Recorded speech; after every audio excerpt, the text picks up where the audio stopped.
And welcome everybody back to the Phantom Zone. It is the most earth-breaking, ground-shaking, but never media show money taking. The man, the myth, the legend, the most electrifying villain in YouTube entertainment today, Mr. General Zod. And welcome to Late Night Weekends, abridged, because the villain's got to work at 5 a.m.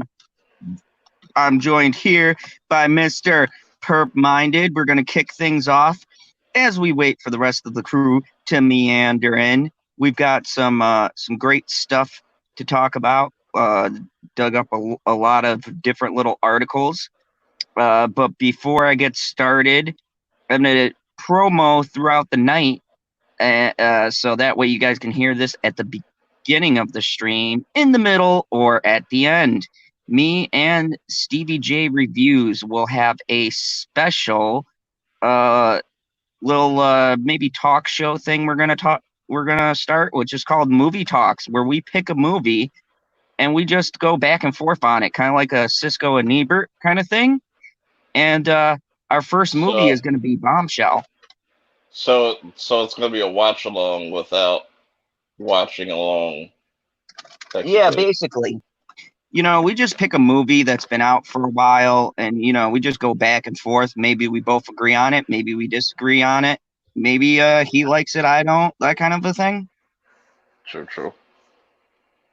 But yeah, I mean, it started because I did my my interview with Stevie, and we had like a really great talk about movies, and we were like, hey, we could just like get into like the different facets of the movie and really just break things down, which I like doing that. So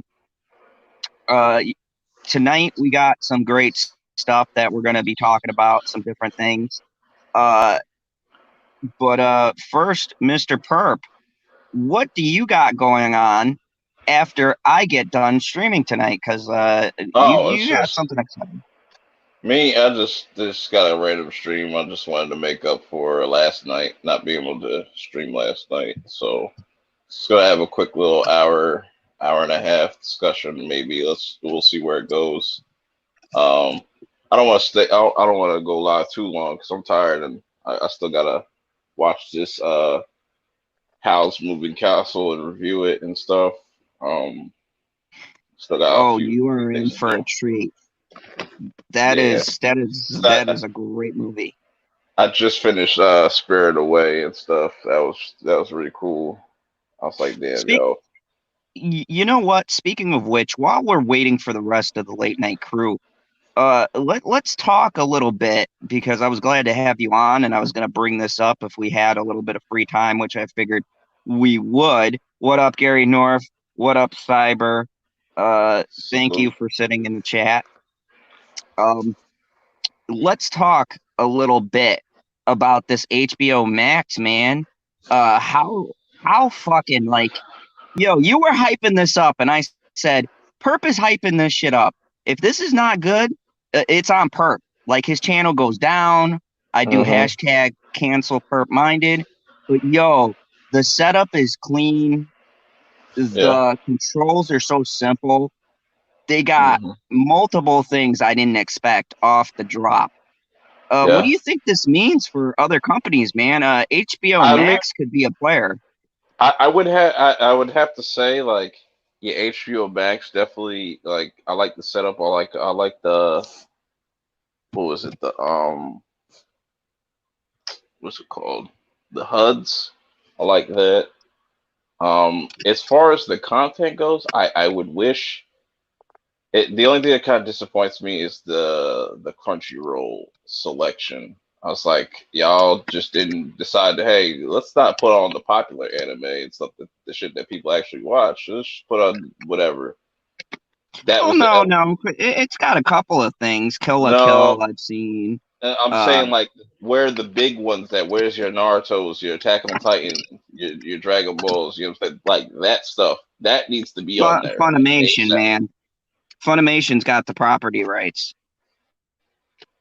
Not for like Attack on Titan and stuff. I know they got this the dub and stuff and the contracts and all that stuff, but like I know they have to work things out through like Crunchyroll and stuff and whatnot, but that whole selection was disappointing for me. But the Studio Ghibli stuff is cool. I like that stuff. Yeah, but I mean, when you talk of the flip side of that, the Adult Swim was surprising. I did not expect them to have that, especially not Space Coast to Coast. Hmm.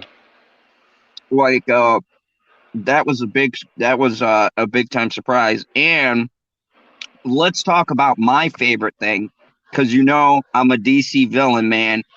That DC selection is only going to get tighter, but they had some shit on there that DC Universe didn't even have yet. They used to have it, Yeah, and that's another thing that needs to kind of change. Like put the Dark Knight trilogy on there. Um, Batman animated series needs to be on there. yeah, right now DC Universe has that, and the Dark Knight trilogy is all over the place until they lock that down. Yeah, it like HBO Max almost has everything. Like the having no 4K HDR support, that's kind of an L. Um, them not being available for Roku and like Amazon Fire Stick stuff, that stuff is an L. But I think in time all that will fix itself. Just gotta wait. Yeah, yeah, for a soft launch, which Yeah, is what it's I would cool. consider this. This was Hmm. a surprise. We didn't expect this to drop this soon. And some companies launch stuff not having been properly prepared. We could say that for Disney, right? They came out, they didn't have something. HBO had a leg up because it has its HBO content. So when you Yeah, take in all the years HBO has been around, they already had a numerous advantage off the drop, and they're only going to get better once the stuff, because DC yeah, Universe is going away. But the word in the water cooler is that they're going to have their like extreme kind of shows like Titans, Doom Patrol, and stuff. The seasons are going to be now on HBO Max, which I think is great because I was worried they tried to pull the bullshit they did with Swamp Thing and put on the CW, which, by the way, I've been meaning to discuss this too, a little sidebar before PB gets in here.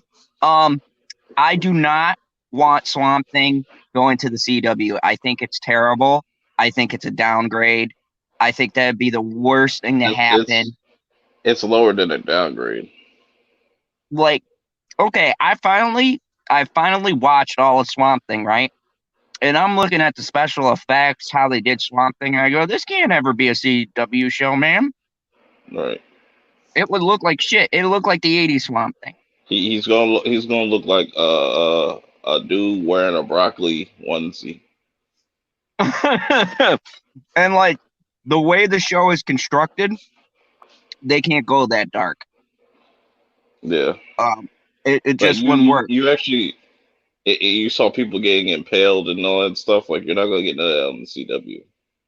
No, no, I don't completely exclude them because the Vampire Diaries did have people getting their hearts punched out of No, their no, chest. that's different though. None of their CW shows, like as far as their DC stuff, does that stuff. None of theirs. But that's what I'm saying. See, their leg of the DC stuff is a little bit concerning because I wouldn't like it to be watered down. I'd be stoked about Constantine crossing with Swamp Thing because that was like an OG thing. Most people don't know the Hmm. Constantine character came from Swamp Thing, like originally. That's where Constantine got introduced.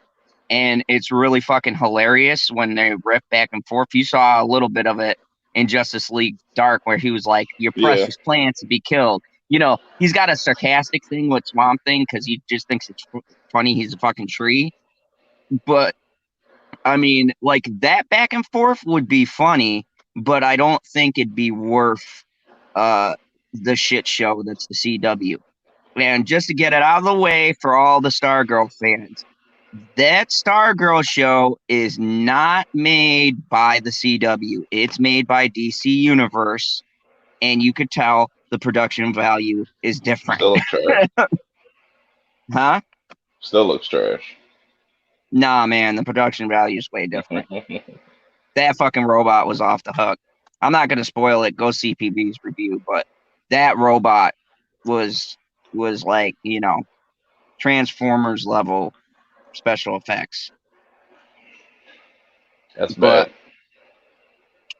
bad. you're crazy. You talking about later Transformer or No, early I'm talking Transformer? about the OG Transformers, not that Oh, okay. last night bullshit. I wasn't. I didn't like the new ones. I think like Michael Bay just got tired and was just like, yeah, put shit out and people will watch it. I make money. Yeah, he makes money doing it. Yep. Yeah, because Michael Bay. But yeah, Oh wait, the, speaking of HBO Max, wow, I was so disappointed. Right, I would go on, click on Crunchyroll. Right, I was like, these motherfuckers better have Attack on Titan on here, bro.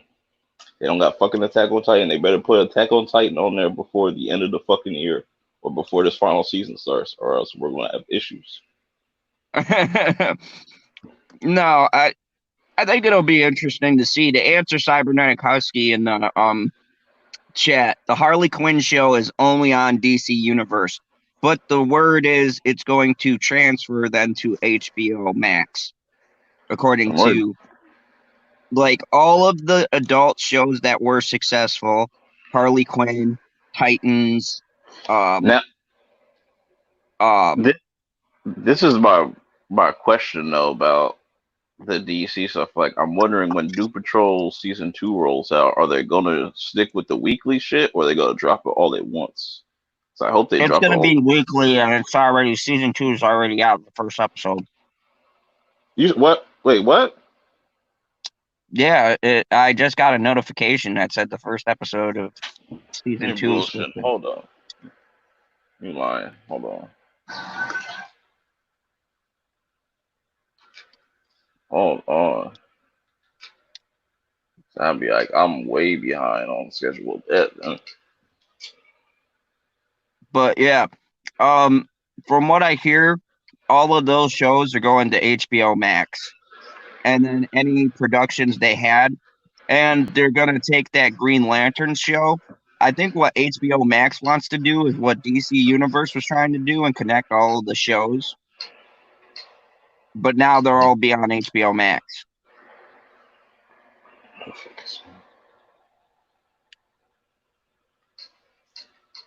or at least that's the I know. word.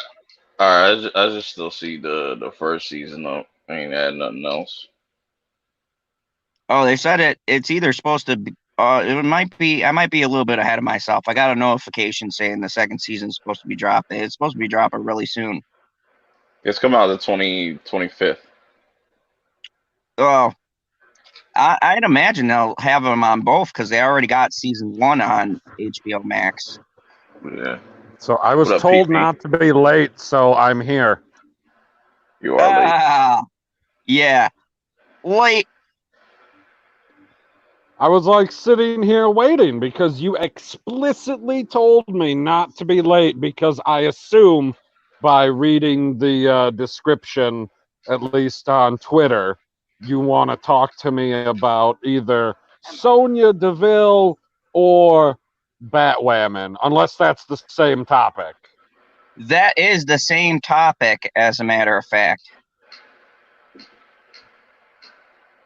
Well, holy shit. Yeah, we'll get into that. This is some big news, and this is through an affiliate through the WWE. The article I got this from, it's like their article that they publish. So, according to the rumors, we might as well just get into the first topic of the night.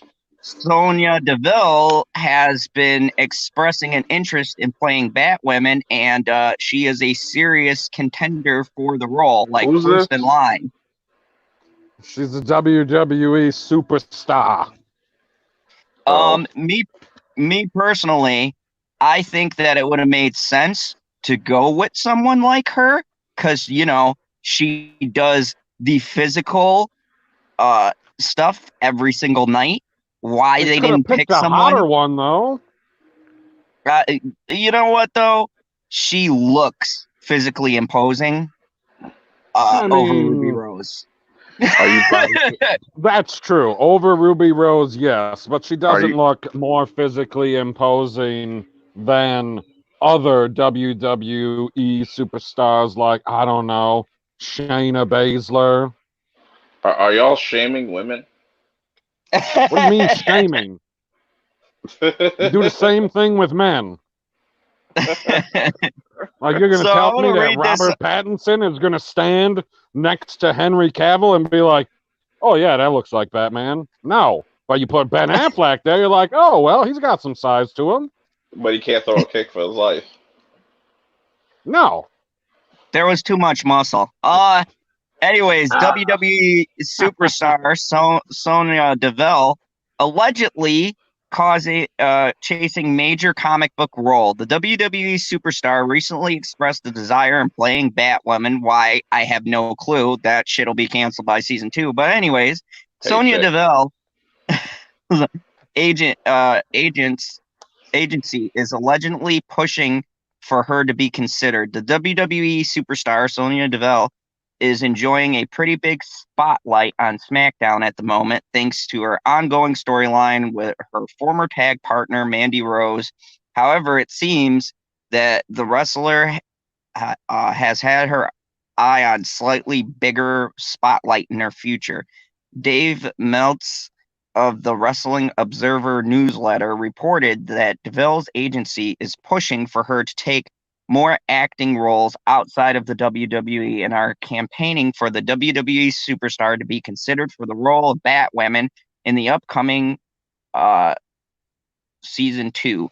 He writes, Deville's, who is repped by Anderson Group Public Relations, is attempted to be pushed for acting roles, and in particular being pushed by her agency as rumored to be running for the role of Batwoman. Deville recently conducted an interview with comicbook.com where she expressed interest in playing Catwoman because they're into similar things.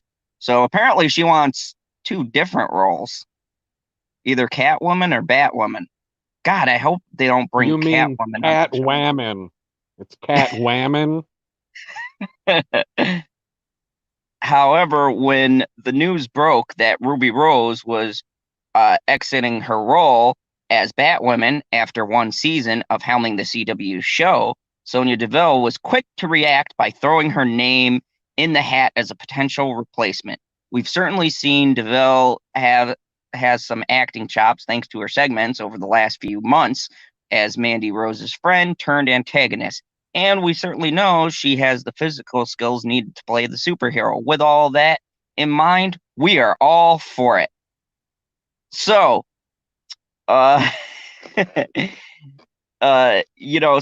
his name is Dave Meltzer, not Dave Meltz. My God, man.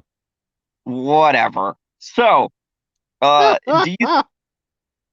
have to fuck up something in an article. It's like tradition here, but do you think, though, that this, like, here's the thing, and I've heard this brought by several reviewers, okay? You can replace Ruby Rose. You could get a fucking Academy Award-winning actress, but the fact still remains. Shitty writing is shitty writing, and replacing the actress does not fix the story. It just makes the show a bit more watchable. That doesn't bring in the viewers each and every week, because sure, people will watch it for that, oh, there's a new person, how are they going to be in the role? But then after that, if your story's still shit, or as PB likes to call it, the best comedy on what, Sunday night? Best Sunday night comedy. Sunday night comedy, then yeah, I mean, you're still not going to get the people in that you want to draw in. And to fix the bullshit that's been going on this season, they should just fire the writing room and just bring in a whole new set of writers, because that show's a shit show. I mean, or like I've been saying, you just completely wipe the slate clean of CW shows and start over, and you get a completely different tone for all your shows. There you go. I actually, Perp, I never thought with your crazy statements that you make that I would agree. But yeah, they need to pull a Flashpoint and just fucking reset the universe. Because I just watched that.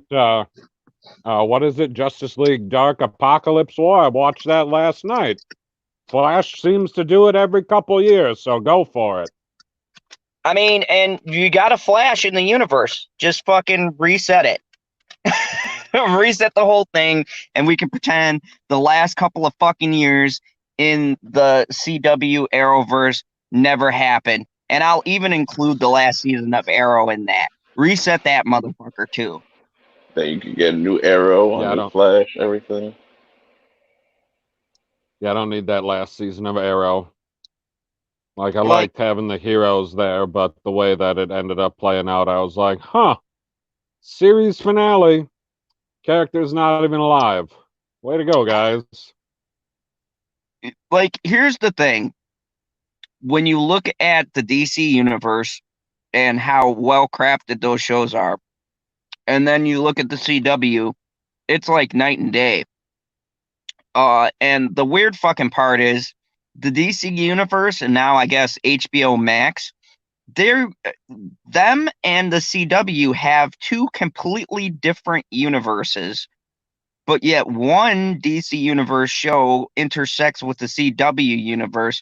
Like, you can't really cross the two. The tones are too dark. Like, they can make cameos like they did in the one, big giant crossover, but you can't have any extended episodes because the tones of the characters are two very different things. So if they want to do these giant crossovers, you can only show the different universes for like fucking 5 seconds, because most of the ones that they showed were like from the R-rated, I'll call it the R-rated universe, okay? You can't have fucking Lucifer on there. Way different tone. You can't have... no, right. You have to grab that particular hero and bring them to Earth Prime. Yeah, and even then, they can only make a 5-second cameo because he can't be his character that he normally is, because they're two different characters, two different tones, two different styles of show. And this is the problem. There's a break between what the CW does, story-wise, production-wise, quality-wise, versus what DC Universe does. I think if they did the same thing that DC Universe did, they would get a bigger fan base. And their shows would last longer, hence they get more funding, hence they'd have more money to put into their fucking shows. I mean, look at Arrow in its prime. Give them a... Go ahead. I mean, okay, so look at Arrow in its prime, right? Season 1 was Season 2 was arguably the best thing that the CW DC universe ever produced. That second season was like to as perfect as you get on that kind of network, right? And I'm willing to bet it was because... I would compare it to like maybe season 8, 9, or 10 of Smallville, but yeah. Yeah, and that was because when you do a show right, you get the ratings, and the company is willing to give you more money, and then you can produce a higher quality show. But right now they have 4 or 5 different shows. You can't tell me they use all of the money, equally between the shows. They probably give their top billed shows more money and the lesser ones less money. And the more shows you have, the thinner the budget. So they're stretching themselves too thin. I say fucking erase the terrible shows or the ones that people aren't watching. Just focus like they used to on your primary shows that are the big draws. Okay, so the DC Universe streaming service started how long ago? I'd say it's had to have been almost a year now, right? Okay, so it's been around for about a year, let's say. Two maybe years. A little more. Okay, been around 2 years. Arrow started, 9 years ago? Yep.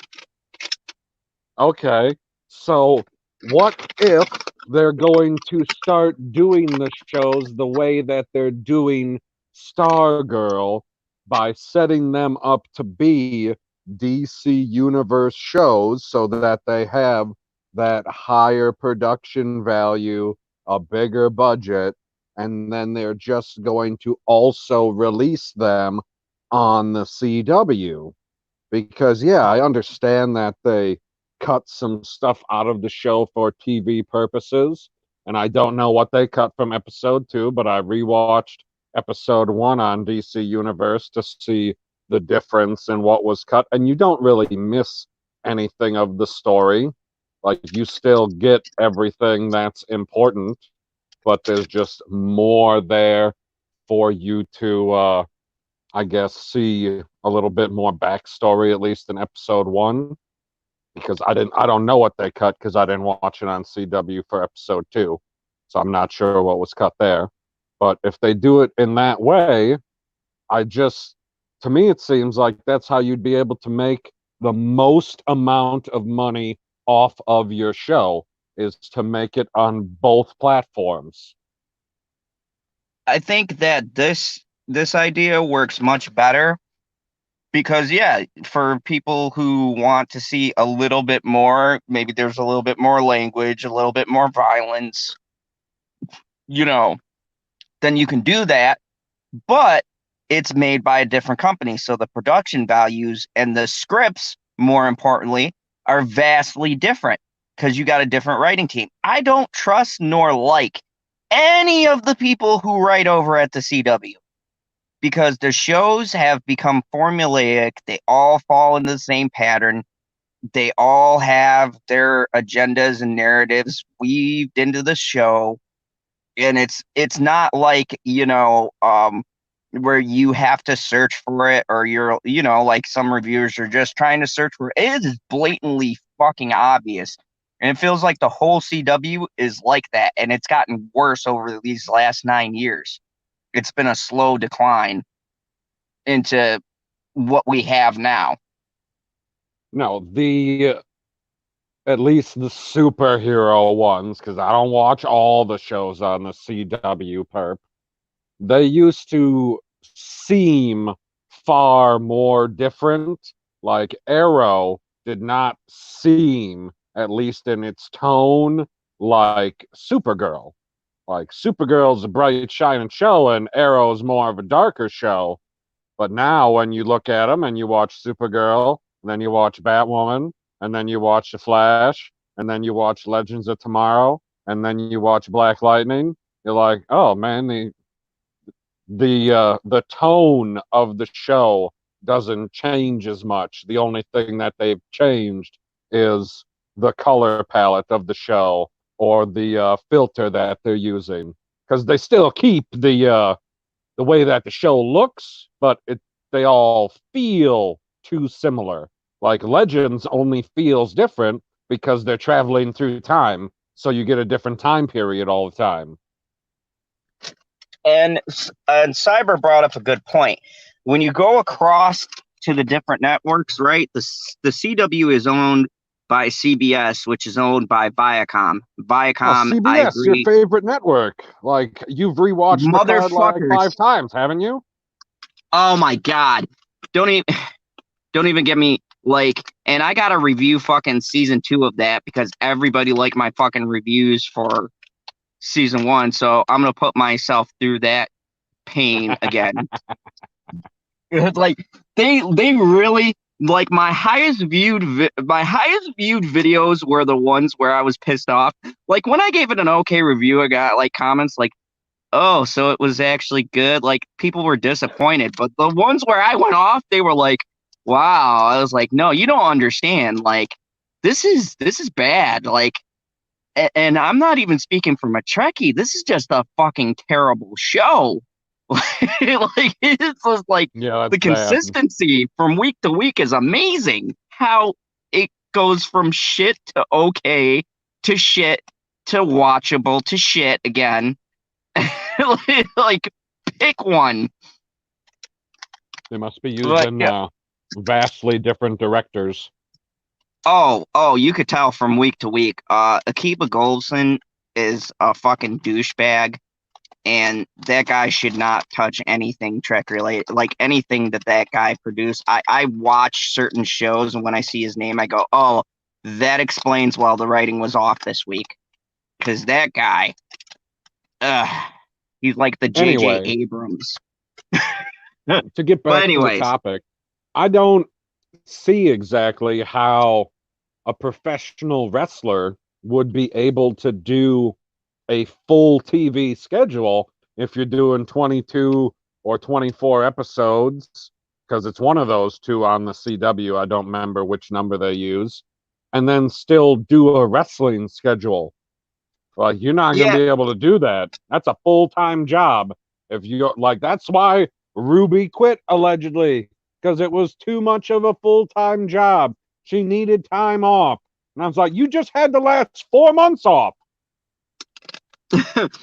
Yeah, and that's the thing.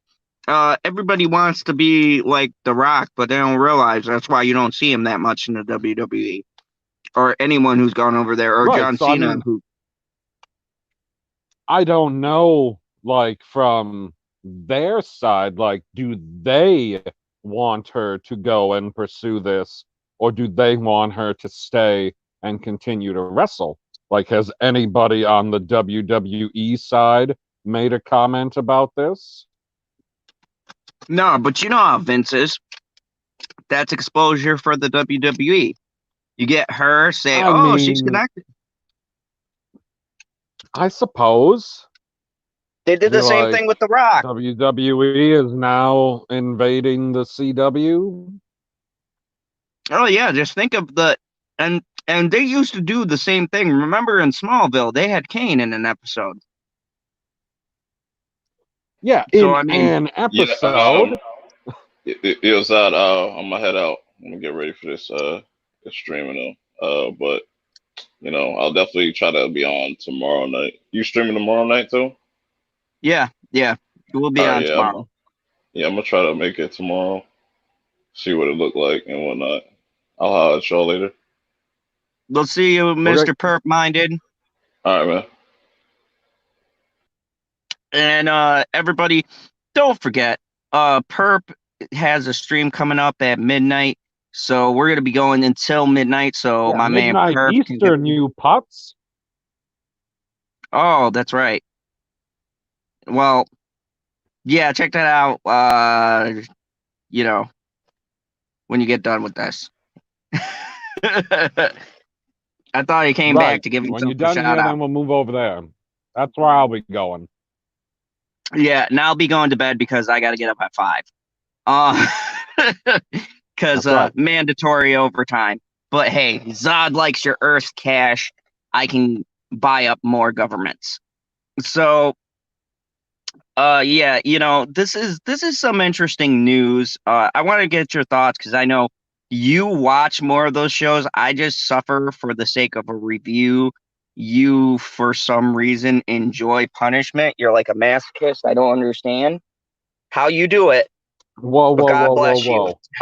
Don't throw me into that category. Don't throw me into that category of people that's like, oh, well, I'm just doing it because I have to do a review on it. Because that is not true. I don't have to review it. I only reviewed like 2 or 3 episodes, and then I did another one where I was talking about, I don't understand how you're going to be out there fighting crime, and then you take your cowl off and you still look hot. That don't work out for me.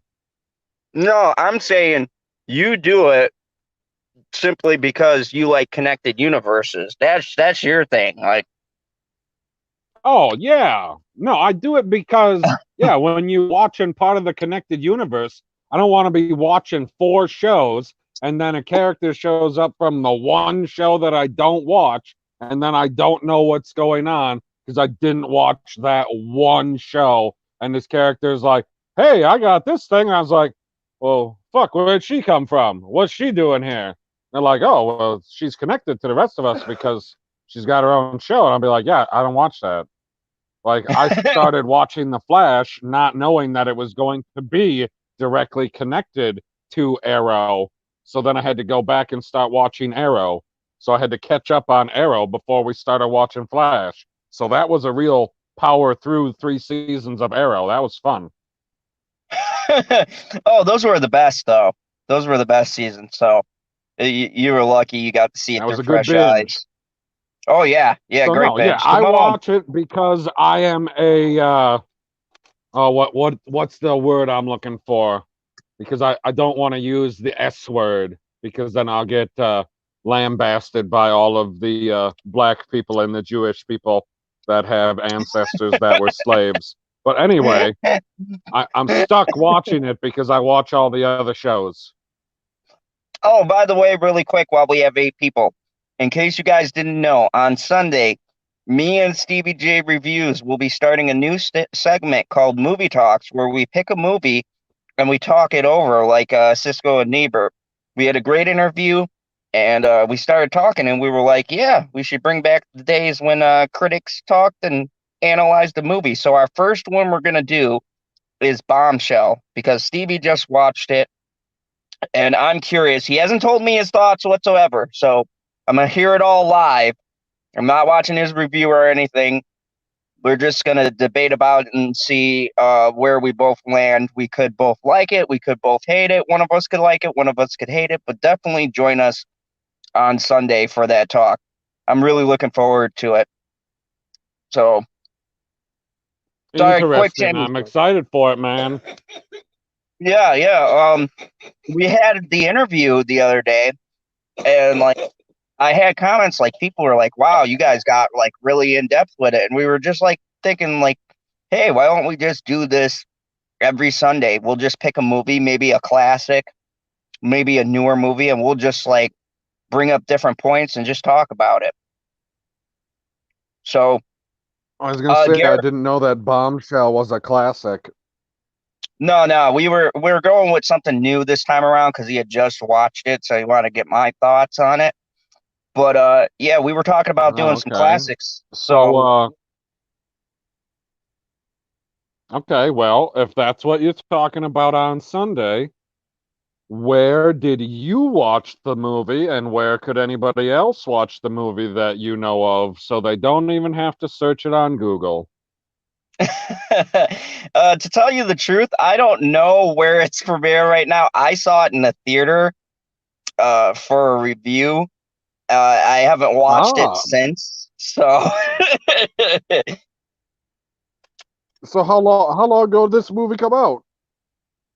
oh geez, it was pre-corona, so it was a couple of years. I might have to go back before we talk about it to refreshen Oh, up. it's a It's couple been of a while. years old. Okay. Yeah. So it's that one that came out with Margot Robbie and the anchors who it's the story on the guy from Fox. What the fuck was his name? It was Okay. he got accused of sexual harassment. But yeah, some of it was accurate, some of it was Hollywoodized. All in all, it wasn't as left as I thought it was going to be, except for the soundtrack. Are you talking about the guy that owned Fox News, or are you talking about Bill Yeah, the guy O'Reilly? who owned Fox News. Okay. Gary North says 6 months ago. That sounds about right. You know, pre-corona, I've Yeah, lost all 6 months concept of is time. years in Kryptonian time. Yeah, I'm stuck in the fandom zone. You guys know how that works. I'm spinning in a fucking galaxy full of stars. Nothingness. Damn you, Kal-El. Anyway, but yeah, so I mean, being stuck in the fandom zone, I mean, oh, I want to move on to Marvel and being forced to recast all of the Defenders. The Defenders is the yes, Netflix you shows. you read my mind. That was the exact next article. How did you do? God, we were just like on cue. Yeah. So Kevin may have admitted that any of the previous TV shows set in the Marvel Cinematic Universe are now no longer canon, with the upcoming slate of Disney Plus projects set to mark the franchise official expansion into the small screen. But that doesn't mean that certain characters that first appeared elsewhere won't be involved. Several members of the Defenders that were introduced in Netflix have been heavily rumored to be rebooted into the MCU with the same actors in their respective roles, although there seems to be no place for either Michael Calder's Luke Cage, Finn Jones, Iron Fist, Charlie Cox, Daredevil, have been frequently linked with both feature-length and small-screen returns, though, while Kristen Ritter's Jessica Jones and John Berthal's Punisher are also reported to be coming back. So Kristen Ritter and John are definitely confirmed, and I've heard in several different articles they're going to be both reprising their roles. And there's a strong push for Charlie Cox to take the Daredevil role again because everyone loves him. So that one's still up in the air. But Finn Jones, no one really liked Iron Fist, and No, I want Ben Affleck back, damn it. Oh God, I'm so glad we got past that. Charlie Cox is way better. However, we've now heard from our sources that the same ones that told us both She-Hulk and Miss Marvel shows were in developments for Disney Plus, and that Han is returning from Fast and Furious 9, all of which were correct, that potentially tricky contractual situation could see Marvel forced to recast all of the Defenders, regardless of whether they want to keep the same actors or not. From what we understand, while Marvel may have recently reacquired the rights to the characters, the contracts for the actors themselves with Netflix are yet to expire. We don't have any specifics as to when that might be, but until these options expire, the studios can't officially tie down Cox, Ritter, or Bernthal for any MCU projects. It is unclear if the same situation applies for the supporting actors from the Netflix shows to like Vincent D'Onofrio, Deborah Ann Wool, but the lead stars are definitely still under contract. Although Marvel could obviously just wait it out until they're able to get their actors that they want, if they've got concrete plans to introduce the Defenders into the movies or TV shows in the near future, both these the contracts expires that they're willing to budge from, then they'd be forced into recasting the entire roster. So while New York street level heroes are definitely on their way to the MCU, and the studio is indeed bringing back Berthal, Cox, etc., it might be up in the air, or it might end up being an entirely different set of actors from the ones we last saw, thanks to legal and political minefield that is contract negotiations between rival studios. Then again, given the vast amount of money and resources that Marvel has at its disposal, maybe they can make something out or with Netflix. As like we just said, they definitely want to keep some of the actors in place.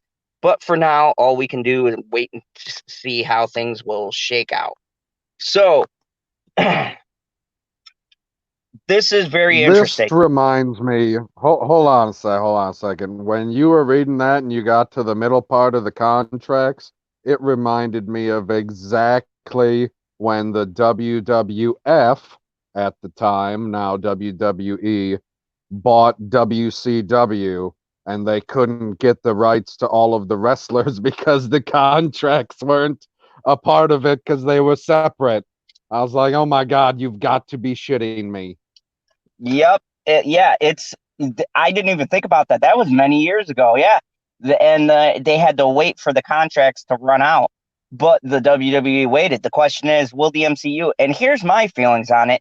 The MCU's got how many things going? They could wait and then pull a surprise, like have one of their shows running for a while. All right. Because, no matter what show they premiere, it's going to be successful. So they could have one of their shows running, let's say, a year, right? People have forgotten about this whole Defenders thing. And then bam, how cool would it be? You're watching like Moon Knight or, God help us, She-Hulk or one of those. And then fucking Daredevil shows up out of nowhere. And it's like, oh yeah, Daredevil's gonna launch his show now, or the Punisher shows up. You know what I'm saying? Yep, that would be pretty freaking good. I mean, granted, like I said earlier, I never watched any of the Netflix shows, but I never heard a vast amount of people or even a substantial amount of people ever say anything bad about the shows. Everybody seemed to like them. The only thing that I ever heard people say negative about the shows is they weren't connected enough to the movies. Like they wanted them to be more directly connected instead of just having these passing references like how they were doing it. Like even Agents of S.H.I.E.L.D. was more directly connected to the movies at the time than they were. And I was like, okay, well, I never got into it because I didn't have Netflix at the time. And I was like, well, when one of their characters shows up in a movie, then I'll start to care about their characters. And that never happened. And then the Disney Plus thing started, and I was like, oh, well, all of these Netflix shows are going to get canceled. I guarantee it. Or not get renewed. Either way, it's the same thing. And that's exactly what happened. After they ended, they're like, "Oh yeah, we had renewed it for another season, but we ain't doing that no more." Yeah, it was really shitty too because at least like Daredevil, Jessica Jones, and Punisher got send off seasons. Like the Punisher purposely left it open because that's the Punisher's character. Like essentially, he becomes the Punisher by the end of season 2. But like most of the like Luke Cage was just all of the fucking sudden axed. Like they didn't see it coming. They weren't warned kind of a thing. And Iron Fist, the writing was kind of on the wall because the first season was like that was the worst out of all of the shows. It almost killed their universe. It was so bad. But then his writing got better. So like when season 2 came out and it was a step up, which wouldn't have been hard to do, um, yeah, then like the fucking minute after the final got done, they were like, "Oh yeah, you're not getting a season 2." And then they went over and they said, "Oh yeah, Luke Cage, you're not getting a season 2 either." Or season 3 or Right, whatever it was. because what when they did because The Defenders is a separate TV show, right? That was another show.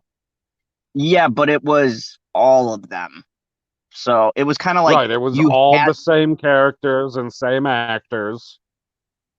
and it was the same storyline. The second you Right, have to watch and in this. that show was happening at the same time as Infinity War, right? Yeah. Okay, Yeah. that's what I thought, because that was when they made the passing references to some fight that's happening on the other side of town or some shit. Yeah, yeah. They even make a reference in the 3rd season of Jessica Jones, like the main villain makes a reference to how all of these godlike characters have been oh, see you later, GP. How all of these godlike characters think they're better than CGP, we mortal don't people. know how the Phantom Zone works either. It's magical. But you know, the main villain, he was like a serial killer that Jessica Jones found, and he like makes a reference that he challenged Jessica Jones because he thinks that intellect can beat all of these people and they're like gods among men and they make average people feel stupid and things like that. And that was like a reference to Avengers, but like you said, everything was loosely connected. So it'll be interesting to see. I don't. Kevin's been smart with the universe. I think he's going to wait it out, or he's going to offer them a ridiculous amount of money. And let's be real here. The MCU has made billions. Them throwing money. Both of those options are completely on the table. Yeah, yeah, yeah. They don't. They could recast if they want to, but Kevin no likes like no matter what views you have on the MCU now, which I don't completely buy into yet. Kevin does know the fans, and he's smart. And unlike the Star Wars side, he gives the fans what they want. And he also appeases the other side and throws them a bone too. He keeps everyone happy, and he knows that the fans, that minority of the Netflix fans, they like those characters, and he knows the actors are good. He wouldn't say that he was considering them. So that must mean Kevin wants these actors. And we all know when he's got his mind made up on something, he makes it happen. Look at that debate with Sony. They could have easily let Sony go, right? And just been like, fuck it, we'll cast somewhere else or we'll just wait, right? But they played ball and they worked out a deal. And I think he's going to do the same thing with Netflix. He's going to be like, people like these characters.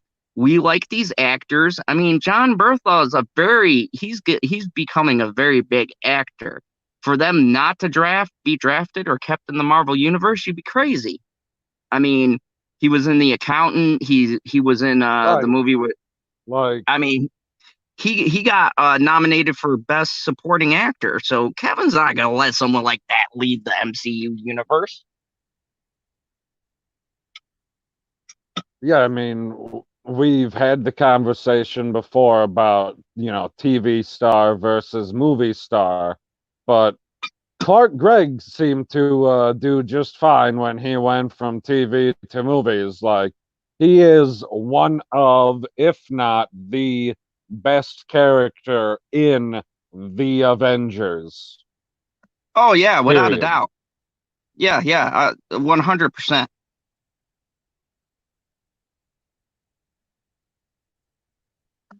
So, I mean, yeah, there is something to be said about TV actors versus movie actors, but if you are playing your character, like, the character, so I assume that you have the best chance of doing it, and especially if you've already got that in with the crowd, like you've already had 1, 2, 3. What, Daredevil have 4 seasons? Do any of the shows have 4 seasons? No, just 3. And then Luke Cage and 3 seasons. So some of them got up to 3 seasons. But yep. well, I mean, they all did the Defenders, so that was another season's worth of content. So the characters already. You don't have to be reintroduced to them. So they have the style down. If people already like the style, why waste time finding somebody else that can do it when you already have somebody that can? And you can go either route.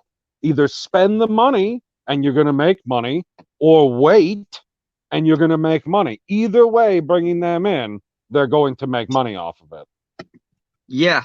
And I think that you'd see a more of an acceptance into that universe. Now, the bigger question is, because they've been grappling with what platform. And honestly, I would prefer if they did like what they do with the Runaways. They put them on Hulu uncut, and then Disney Plus, they have it extraordinarily edited. Like, that show is very edited on Disney Plus. But if you did something like that, because it was interesting, because Cloak and Dagger came over for a couple of episodes on the Runaways and were totally different than on Freeform. Really?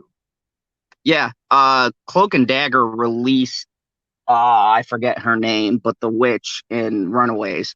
She was like possessed, and they needed Cloak and Dagger to open some kind of portal and suck out whatever the entity was. It was pretty cool. I never really watched that show, and then they came on, and I watched every episode of Cloak and Dagger. Yeah, I'm going back through and watching them because I was like, who the fuck is this? Like, I know the characters from the show. I didn't know they had their own show. And then they just appeared on Marvel's Runaways, and I was like, what the fuck? And like, they have their own show, so I went back through and started watching their show. So, yeah, you can have crossovers. Their show was it was good. It wasn't great. Yeah, so far it's okay. I've been watching it. It's not as good as Runaways, but it's worth me knowing the backstory, because I had no clue, because there were other things going on in the show, and I guess it was a crossover from their show, so I had no clue like what the dilemma was. Like, there you go. You got to watch all the connected universe stuff, guy. yeah, I fell into that trap. But yeah, but here's the problem. Okay, so the Defenders and the Netflix tone got popular because it was a darker, very dark. Like I think the fifth episode of Daredevil, Vincent D'Onofrio as Kingpin first was just epic, and he was introduced by smashing someone's head in a door repeatedly, and like he comes off as this like kind of antisocial, doesn't like to talk to people kind of guy, and he meets this girl, and then he gets interrupted in the middle of the date, and he takes the fucking the guy's head and slams it in the door, and he's like, "You embarrassed me," and he slams his head until it comes off, and that's how his character is introduced. So Baller. I'm wondering, like, they can't do that on Disney Plus. I mean, So no. they'd have to go to like Hulu, and that's what they're talking about, like having Hulu be a place for the Defenders, and then like they could do crossovers. And Punisher, there'd be no way they couldn't put Punisher on Disney Plus. Like Punisher, Punisher's half-hour show, right? Punisher's an hour, and the season final, it was an hour of brutality. So if they cut it down for Disney Plus, it would be 10 minutes? It'd be 10-minute episodes, yeah. Because I shit you not, I have seen so many movies and shows, but never have I seen someone cut someone's head off with a machete, insert a grenade, and then throw it into a crowd of bad guys. And keep in mind, these were trained soldiers, and they saw their buddy's head roll right down. And they had the same reaction I had, because I was watching this with Mom's Odd, and we both said, "What the fuck?" And the soldiers said on the TV, "What the fuck?" And they look down, and the fucking grenade goes off because it was inside the guy's head and takes them all out. And I was like, boom goes the dynamite. I was like, this is the most amazing show ever made. I've never, in all of my years of watching television, saw anybody do that. That was the most creative kill I've seen on a show. And that was like the least tame murder that show has. So there'd be no way they could bring his character into like Frank Castle appeared in Daredevil, right? Season 2. And Daredevil broke people's arms in his show. Okay. So he didn't really kill anyone, but they were pretty fucked up at the end of the fight. And Frank Castle just comes in and shoots people in the head. And he gets into this philosophical debate with Daredevil, how when he takes people out, they die permanently, so they're not a problem. Like they can't. I mean, they can't do that. They'd have to bring it to like Hulu or something else. It'd just be way too violent. So I don't see why they couldn't do that. But yeah, it'll be interesting. I can't wait to see how this will develop. Are we going to see them in films? Will they be in TV? Is this a way for them to launch a darker thing?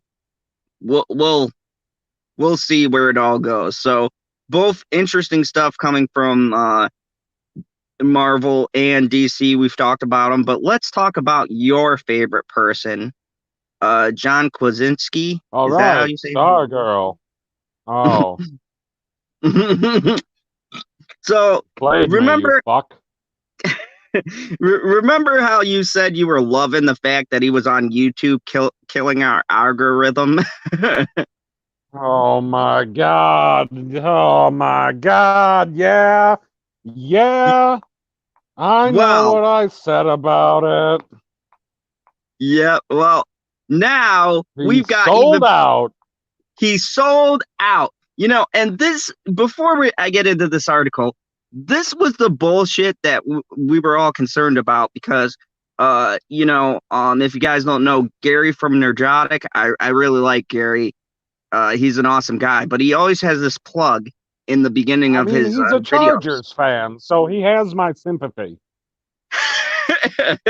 Yeah, I don't get that one either. But he always has this plug where he says, subscribe to my channel and help fight the big corporations and stuff. And, I kind of always roll my eyes and laugh a little bit about that. But I saw this article and I'll be like, holy fuck, he might be onto something, because he sold out to, this is how it's all connected, fucking Viacom. So let's dive into this article. Your favorite company. He's going to be on CBS All Access behind the paywall. John, and I'm a fan, but god damn. So he defends. Dude, I told you. You did. He needed that paper, and it was about making that money. Yep. So John Krasinski went from delivering the good news to what many saw as less good news when he announced that his feel-good YouTube series, Some Good News, had been sold.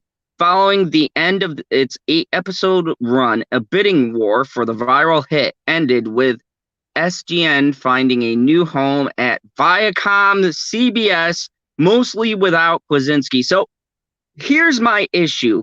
He sold it, and he's not even sticking with it. And, I understand he directs, he's in shows. Nope. But he sold it to the fucking devil. And who would not want to host, not want to return to host, but instead pop up sporadically? Plenty of fans were quick to call out Krasinski for cashing in on the uplifting show that consisted mostly of crowdsourced videos by regular people, and now the actor explaining his decision to sell. Krasinski spoke with his Office co-star Rainn Wilson about the decision to sell SGN, appearing on Wilson's daily Instagram live show, Hey There, Human, part of his long-running motivational media company, Soul Pancake. That's weird. Jim Halbert and Dwight Schrute were together again, but this time no office supplies were put in Jello and no one was tattling on their boss. Jumping right into SGN, which included 2 appearances from Wilson, Kowinski said that. Yeah, I know. The short-lived Krasinski. I'll get it right. Said the live show has made an indelible imprint on his life. I've received the most amazingly kind notes about how much that show meant to everyone, said Krasinski. That's probably the most emotionally fulfilled I've felt in my entire life. Following the end of SGN's first season, which included 2 office reunions, a performance from the cast of Hamilton, and a virtual prom with headliners the Jonas Brothers and Billie Eilish, and a pseudo-graduation ceremony that featured cameos from Oprah Winfrey and Steven Spielberg, Krasinski announced that he had sold the show, drawing immediate criticism. It was one of those things where I was only planning on doing 8 of them during the quarantine, because I have these other things that I'm going to have to do very soon, like Jack Ryan and all the other stuff. Sure, other things. He had other things to do during quarantine? What? More than that, the writing, directing, and producing, all of those things with a couple of friends was so much. I knew it wouldn't be sustainable with my prior commitments. Prior to the COVID shutting down production on all television shows and films, that Krasinski was putting the final touches on A Quiet Place 2, which is expected to resume once it's safe to do so. I would love to keep doing the show from my office forever, Kowinski said, adding that he knew he would need a partner for the show to continue. It just wasn't sustainable. In the 8 weeks it went from not existing to being one of the hugest news networks is one of the greatest honors that I've ever been able to pull off, Kowinski continued, giving all the credit to those who contributed to the show and watched every week. We have had a lot of fun stuff planned, and I can't wait to dig in. I'm going to be a part of it whenever I can, and I'm going to host a couple and bring on a different community of people. Fans of The Office who tuned in during the week's Instagram live reunion between the co-stars also got to hear the actors take a walk down memory lane. I think it's the best thing I'll ever do in my career, said Kowinski. Of the 9 seasons of comedy, getting a nod of agreement from Wilson, the co-stars remembered going to lunch with Steve Carell during the first season of The Office and hearing the comedy veteran tell them that no matter what they did, he predicted they would all be known for their roles on the mockumentary about office workers and a paper company. How lucky we are that that's the case, said Carell at the time.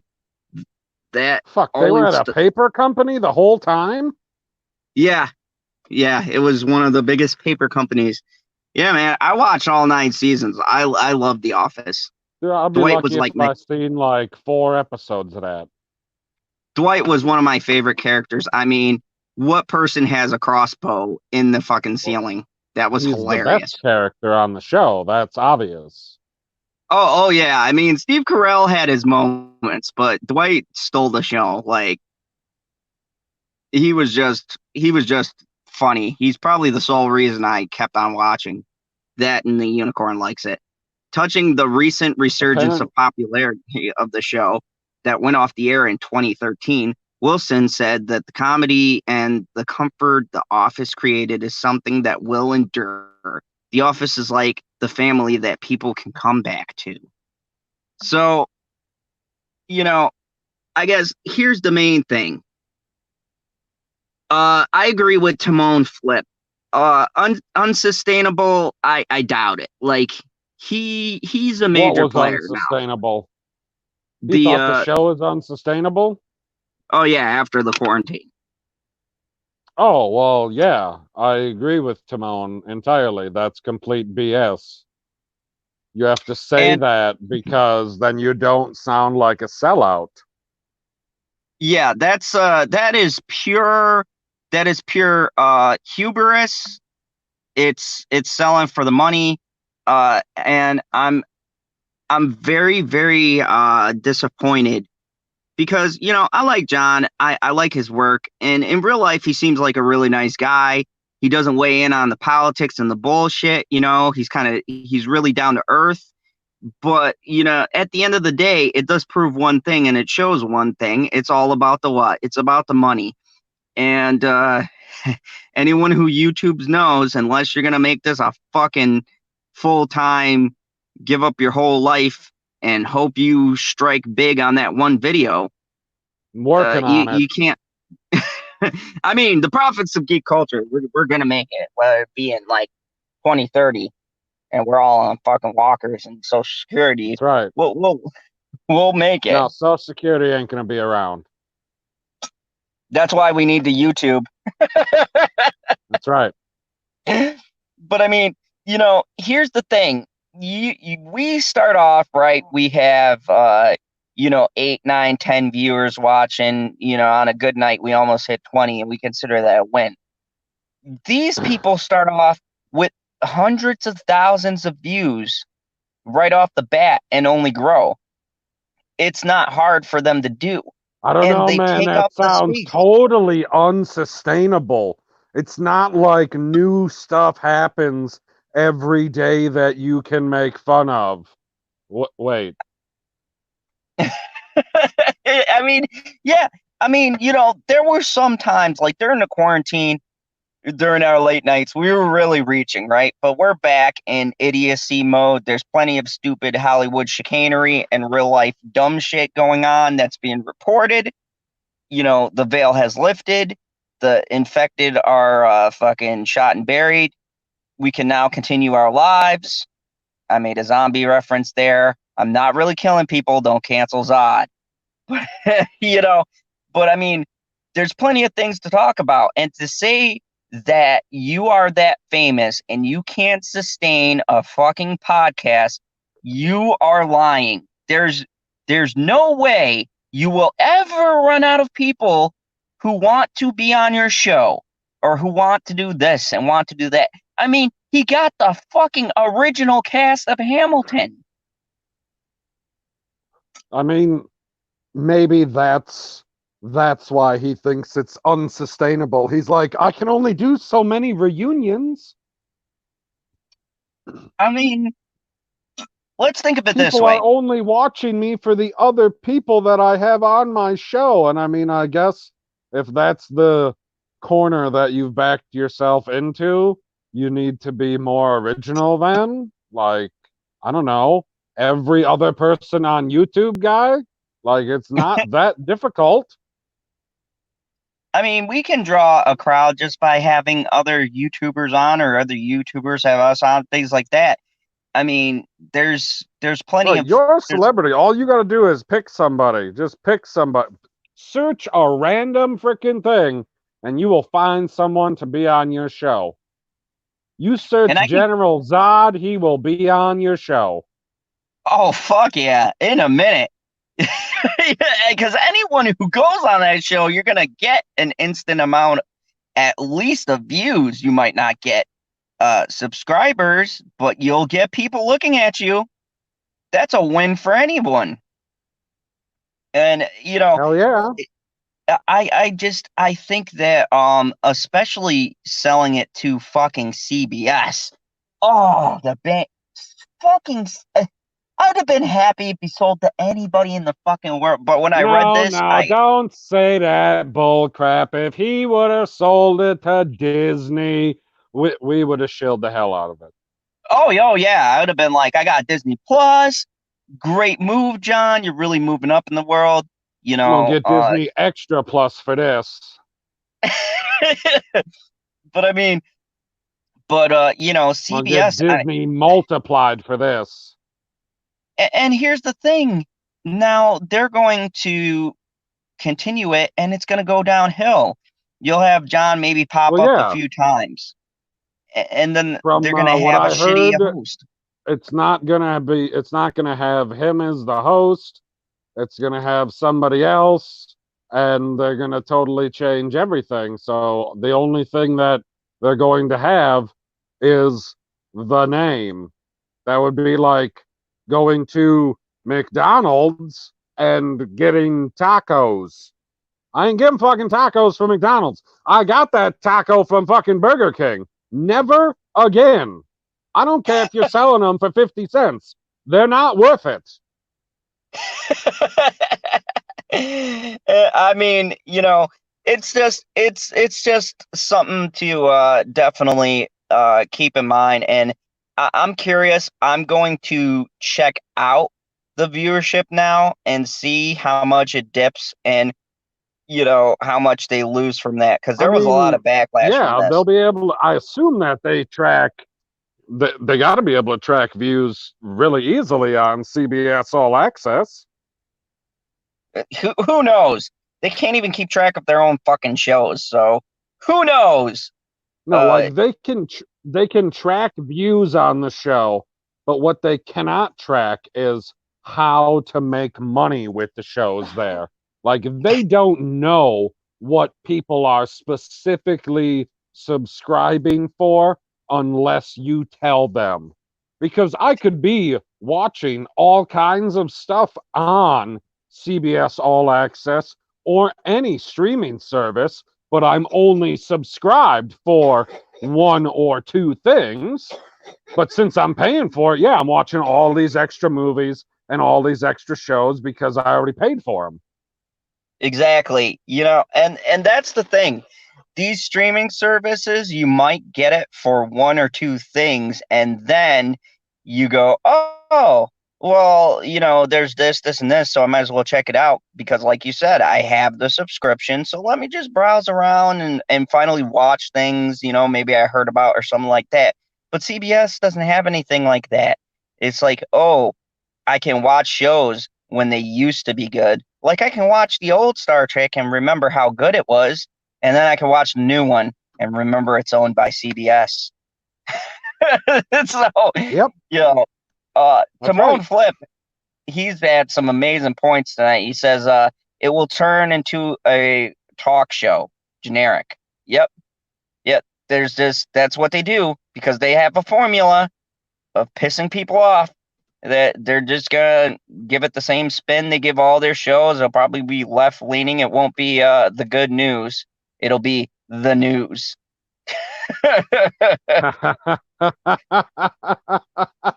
So, I mean, the last talk show that I watched was what was it? The Late Show with Craig Ferguson, or the Late Show with Craig Ferguson? That's what it was. Because it wasn't like the rest of them. No, he was actually very entertaining. I like his show, but then they all became generic, and Trump won, and it all went downhill. So now we get pieces of shit like Kimmel. Yeah. So he used to be funny. I don't know what happened. The election. After that, everything. Well, it started going downhill. There's probably a lot, but there's another bit of selling out that I have to talk about. MGM leads some 20. Actual good news. Yeah, we'll see. We'll see. It's up in the air. MGM. No, from the way that I mean, I didn't like per usual. I did not read the article, but from reading the headline, it seems like good news. Because if somebody buys MGM, that means I can get a Stargate movie. It's gonna depend on who, because it's a bidding war. And it'll go to there. You'll see the names that are in the hat. So it's gonna be interesting who buys it. But MGM leads 2020 media acquisition targets as the entertainment world splits into haves and have-nots. So there is a significant and potential irresistible inequity in the world of media. If you're looking for an equalizing force, don't bet on it happening in 2020. Two major shifts in the past year have made scale. The concept of being as big as possible, more important than ever in the media companies. The first is the transition of linear cable TV to streaming services, which are expensive to build out and run and require premium content to stand out. The second major consolidation, Disney buying Fox, Comcast acquiring Sky, AT&T purchasing Time Warner, and Viacom merging with CBS. That has put media companies into enterprise valuations under $50 billion at a severe disadvantage to their peers. The result leaves a handful of companies, including AMC Networks Enterprise value at $5.2 billion, Discovery at $40 billion, Lionsgate at $6 billion, MGM, which their numbers are private, Sony, part of a larger company, Sony Pictures, part of the larger company of Sony, and even the merged Viacom CBS, which is currently at $25 billion, in a position of relative weakness. On the other side, Netflix is at $160 billion. Fuck. Amazon is at $965 billion. Comcast is at $320 billion. AT&T is at $487 billion, and Disney is at $315 billion, and Apple, holy fuck, is at $1.4 trillion. When the fuck did that happen? have all put their flags on the ground in what is being. When you got an iPhone.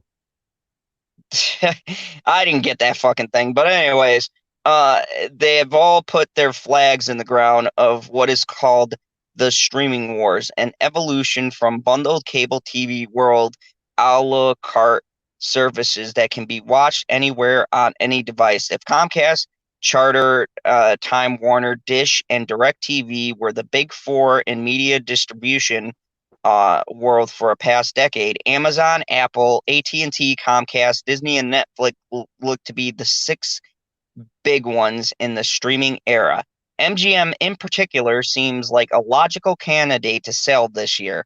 Its owner included Anchorage Capital, Highland Capital, Soul's alternate asset management hedge funds that acquired the company out of bankruptcy in 2010. The funds have made a brilliant decision to sit on their assets for nearly a decade, turning a bankrupt content library into an asset worth more than $10 billion. According to people familiar with the matter, and unlike the family-owned companies like AMC and Viacom, the company's owners are probably less likely to be deterred from selling. MGM has held primarily talks with a number of companies, including Apple and Netflix, to gauge the interest in this acquisition. The two people said MGM owns the film rights such as James Bond in its catalog, and the studio has made several current hit shows, including The Handmaid's Tale, streaming on Hulu, and Live PD, the reality police television show, and frequently had been the most watched show on cable TV. It airs on A&E.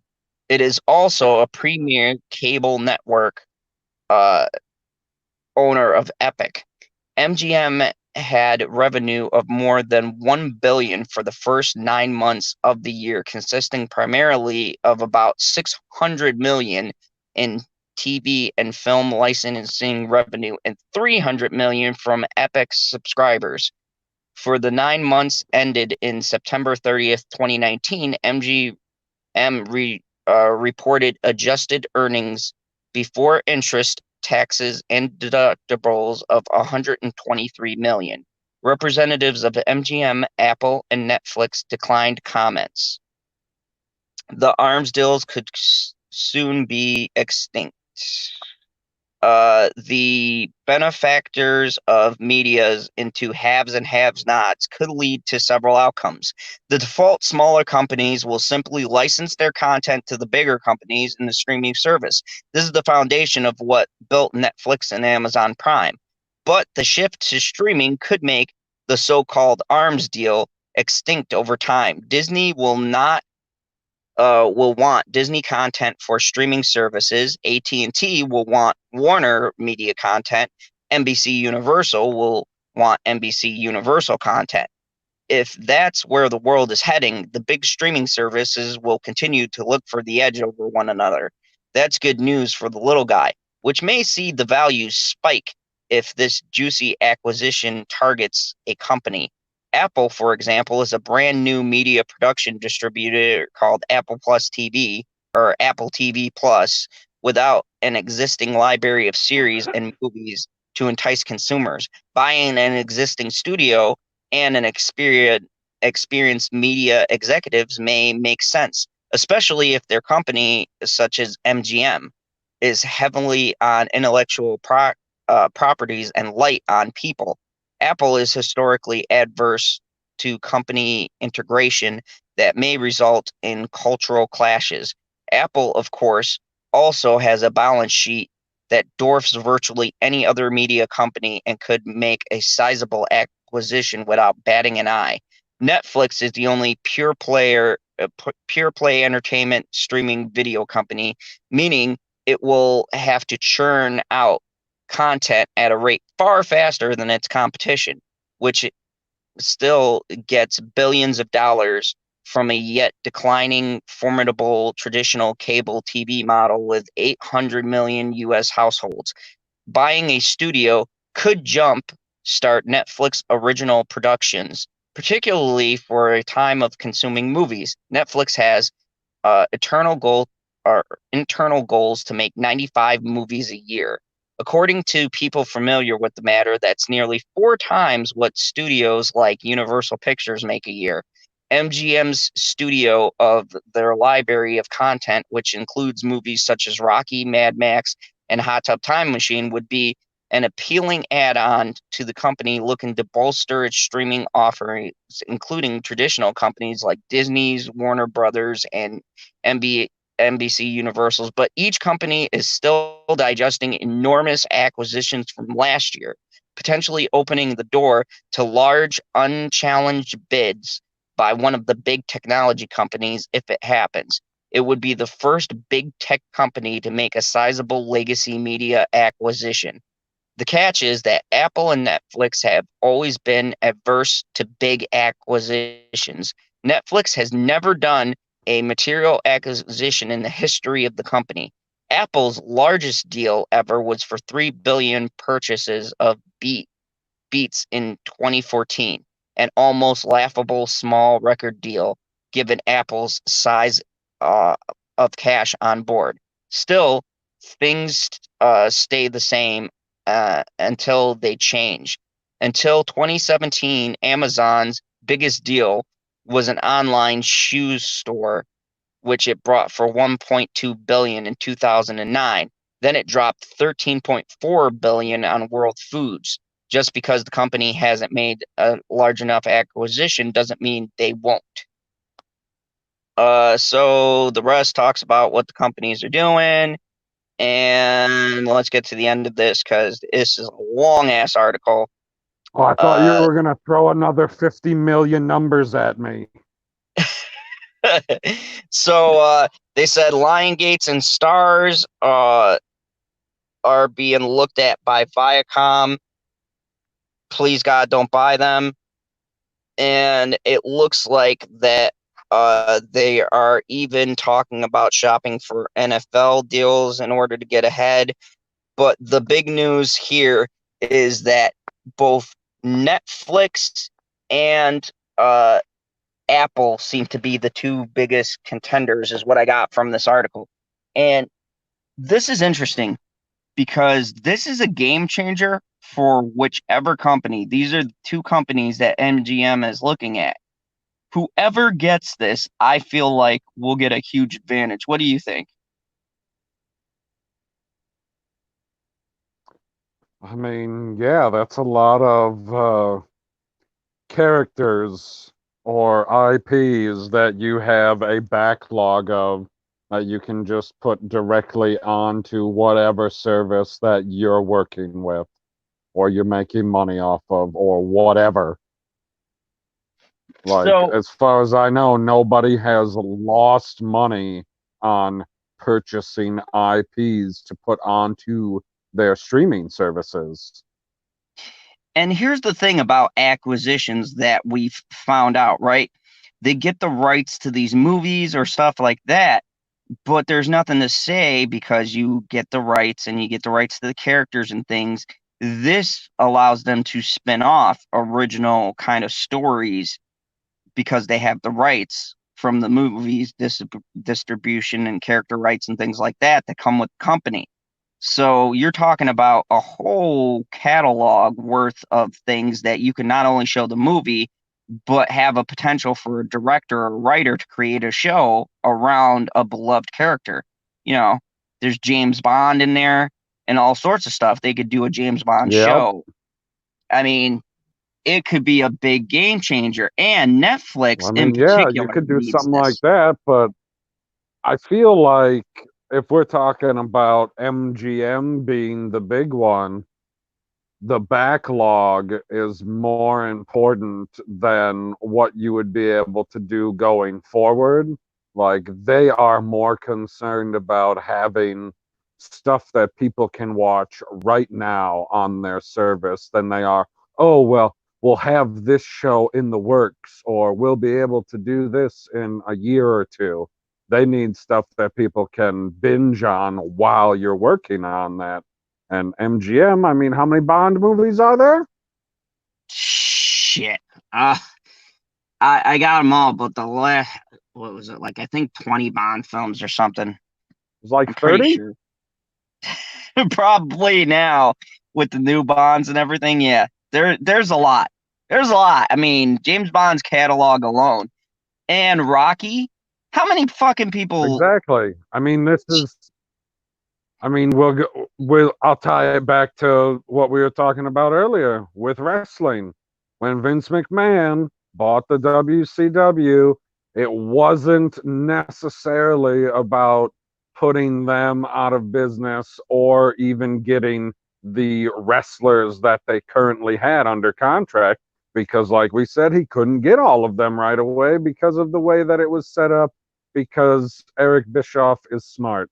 It was he wanted the backlog of all of the WCW and the NWA stuff that they had so that he could start making money off of it. Because that's when, after he bought them, you could start making all of the stuff like the Monday Night Wars special and shit like that, because you can use all of that WCW material because you own it. Like, it's Just like about the what? backlog. It's not this isn't the Marvel situation where they're like, we're purchasing this so we can use the characters again. Yeah, that's true. And more to your point, that's interesting with the correlation between that and the WWE, because look at WWE Network, right? They have ECW and WCW, right? So they can show all of those matches, all of the old footage, the Monday Night Raw, the Monday Night Wars and things like that, and you can watch original wrestling matches from any wrestler that's in the WWE. And essentially that'd be the same thing for anyone who purchases this company. You would have all of the movies, and the MGM has been around for years. They have made great movies. Yep. That fucking lion's been doing it forever. So I mean, you could. Right, like that doesn't even, like, we were just talking about the big IPs. That doesn't include all of the other individual movies and other TV shows that they own that you instantly, they're yours. Okay, boom, put it on the platform, start binging it. So, do you think in this streaming wars, do you think that whoever owns this, that you would call that an instant win for them, or at least a leg up? Because, all right, let's look at what the other platforms are hosting, right? Why does Disney have an advantage? Disney doesn't have an advantage at all in new content, but they do have an advantage in their catalog because they have a vast They amount of have an movies. advantage in the nostalgia bone. Exactly. And what are people nostalgic for? Their back catalog, which is their old Disney movies, right? Little Mermaid, Aladdin, all those The classics that Mighty you could. Ducks. Yep, the Mighty Ducks. Wait, did they? Oh, it confused me because HBO Max for some odd reason had that. But that's another advantage too. Look at HBO Max when they launch. They have anything ever that HBO has had. And that also includes movies that they've had on their channels and movies they were going to premiere. They premiered Joker early. Really? Yeah, Joker's already on there.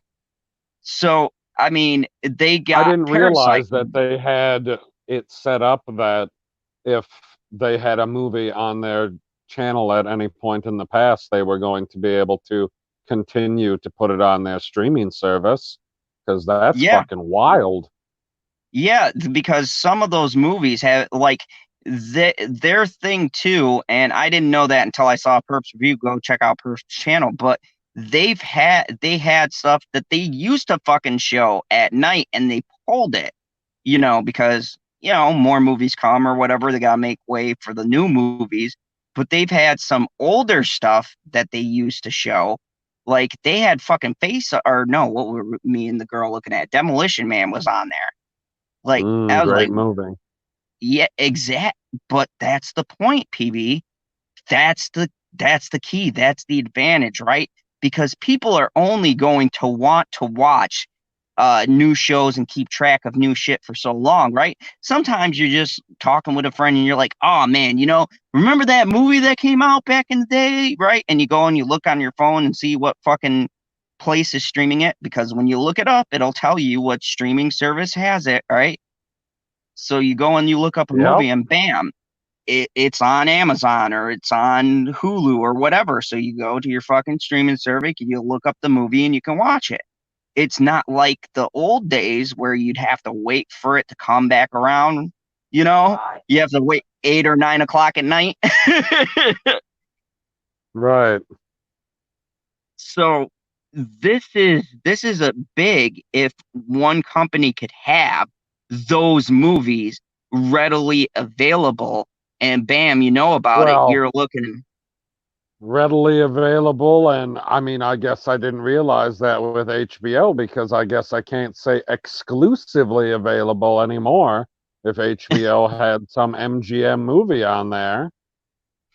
Yeah, I mean, I haven't looked through the full catalog. I don't know if specifically they had that. I'd have to go through. I got it on my phone, and like I said, it's a disadvantage so far because I can't get it on my Roku, so I can't watch them on TV, which is fucking odd. Roku. Yeah, I got my DC Universe on the big screen, so I was watching fucking Swamp. Great. Oh, it's amazing. But I mean, see, those are the little advantages that these companies are going to need to get a leg up. But I wanted to bring this up because this could be a game changer. Like, no company so far has made an acquisition to purchase the rights for these movies to exclusively show them only. That's the key. Whoever buys this, it will only be on that platform. And that's where the advantage comes in. Most of these movies you can get from other platforms. Like, for instance, if something's free on Netflix, right? You don't have to go to Amazon and pay for it. But if you can't find the movie, more than likely you can buy it on Amazon or rent it. Okay? But if someone's got an exclusive deal, I had to watch that movies, frickin' Apocalypse War at my Russian cousin's house because I could only purchase it on all of the streaming services, and I was like, nah, man, my cousin has it on his. Exactly. So, folks, this changes the dynamics. This is huge because it changes the dynamics for a company to have straight films. I mean, that's going to be a huge, huge advantage. And you're talking about new subscribers because they're like, yo, I can only watch like all of the Rockies on, let's say, Netflix, Imagine just Netflix, you're cruising one day and bam, all the Rocky movies are there. That's a fucking all-day marathon right there. I mean, maybe for some people, I never really got into the Rocky movies that much. They're okay. Oh, see, man, like, getting ready to train to go kick some kids. I don't want to see Sylvester Stallone getting beaten the hell up. I want to see him beating the hell up or killing people. Yeah. This could lead into other deals, right? If someone acquires MGM, right, and it goes good, and MGM gets a huge payout, and they see the streaming network making huge money off of this could prompt other studios to make that kind of a deal. And now you're looking at these streaming services exclusively getting the rights to these movies, which means less crossover. This kind of forces the consumer into picking a select one. I mean, I guess if you are restricted to pick one, yeah, you got to pick. It's like if you only can afford one console, you got to decide which version exclusives you're going to buy. Oh yeah, it's the same thing like with gaming, right? You pick the one that's going to have the most. Why did I go with PS? Because, man, Final Fantasy was my thing. Then they did that cross-platform shit, and I was like, fuck you. God damn it, Square. But,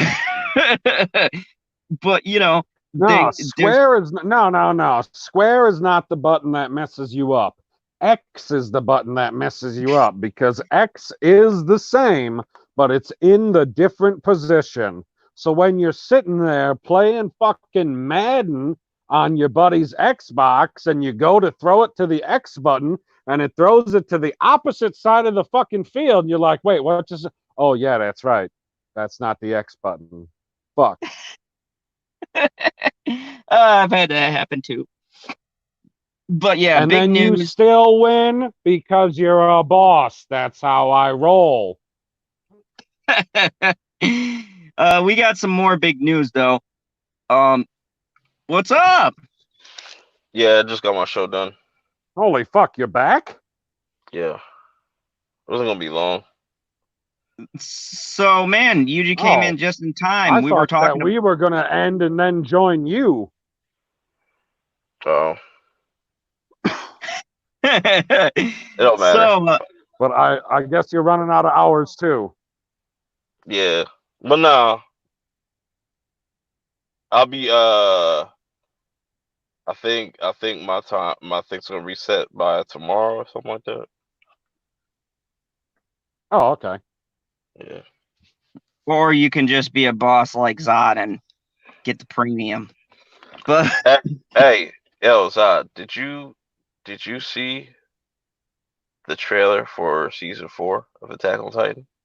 no, because I'm making my way through season 3. I don't want to see nothing of 4. I didn't want. You're behind. Oh, you're tripping. You're tripping, bro.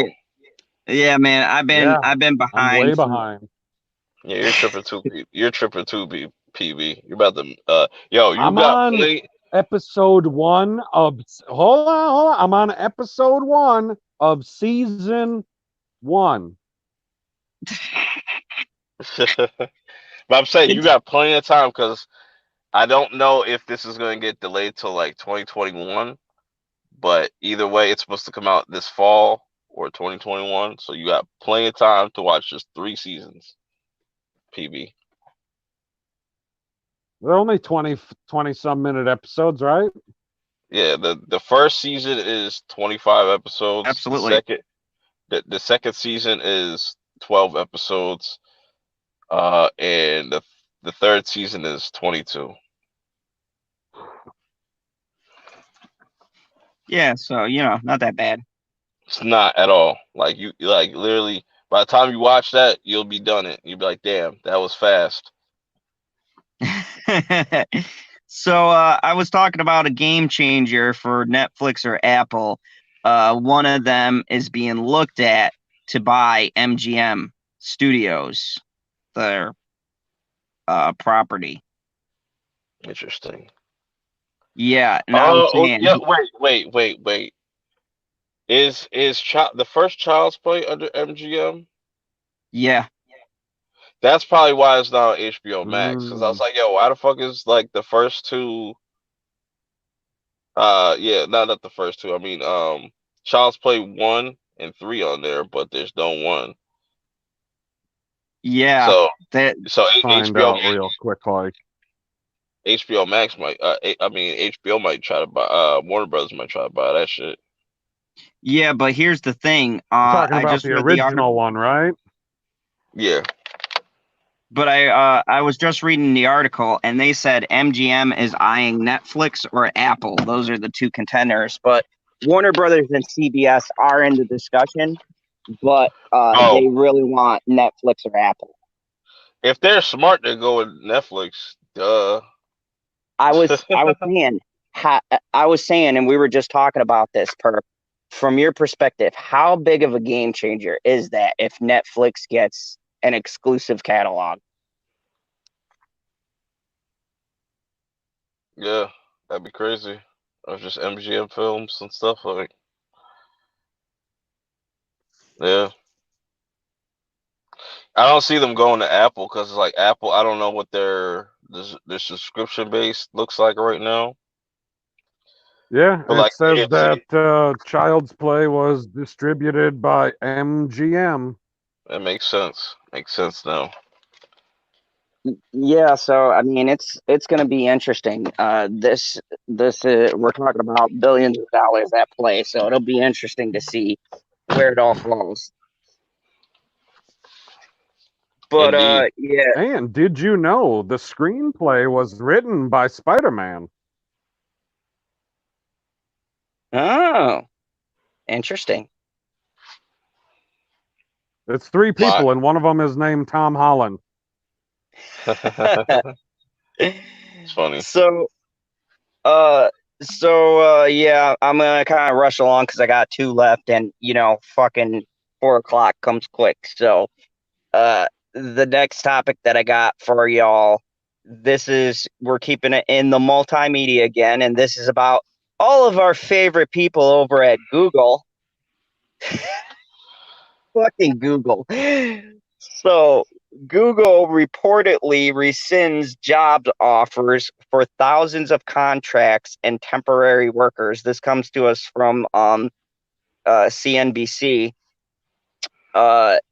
So Google rescinded its offer for more than 2,000 people who had agreed to work as contractors or temporary employees. The New York Times first reported this on Friday. In an email viewed by the Times, Google told contracting agencies last week that it has been slowing our pace in hiring and investments and are not bringing on many new starters as we planned at the beginning of the year. Google said it would not be moving forward to onboard the workers it had brought through the agency.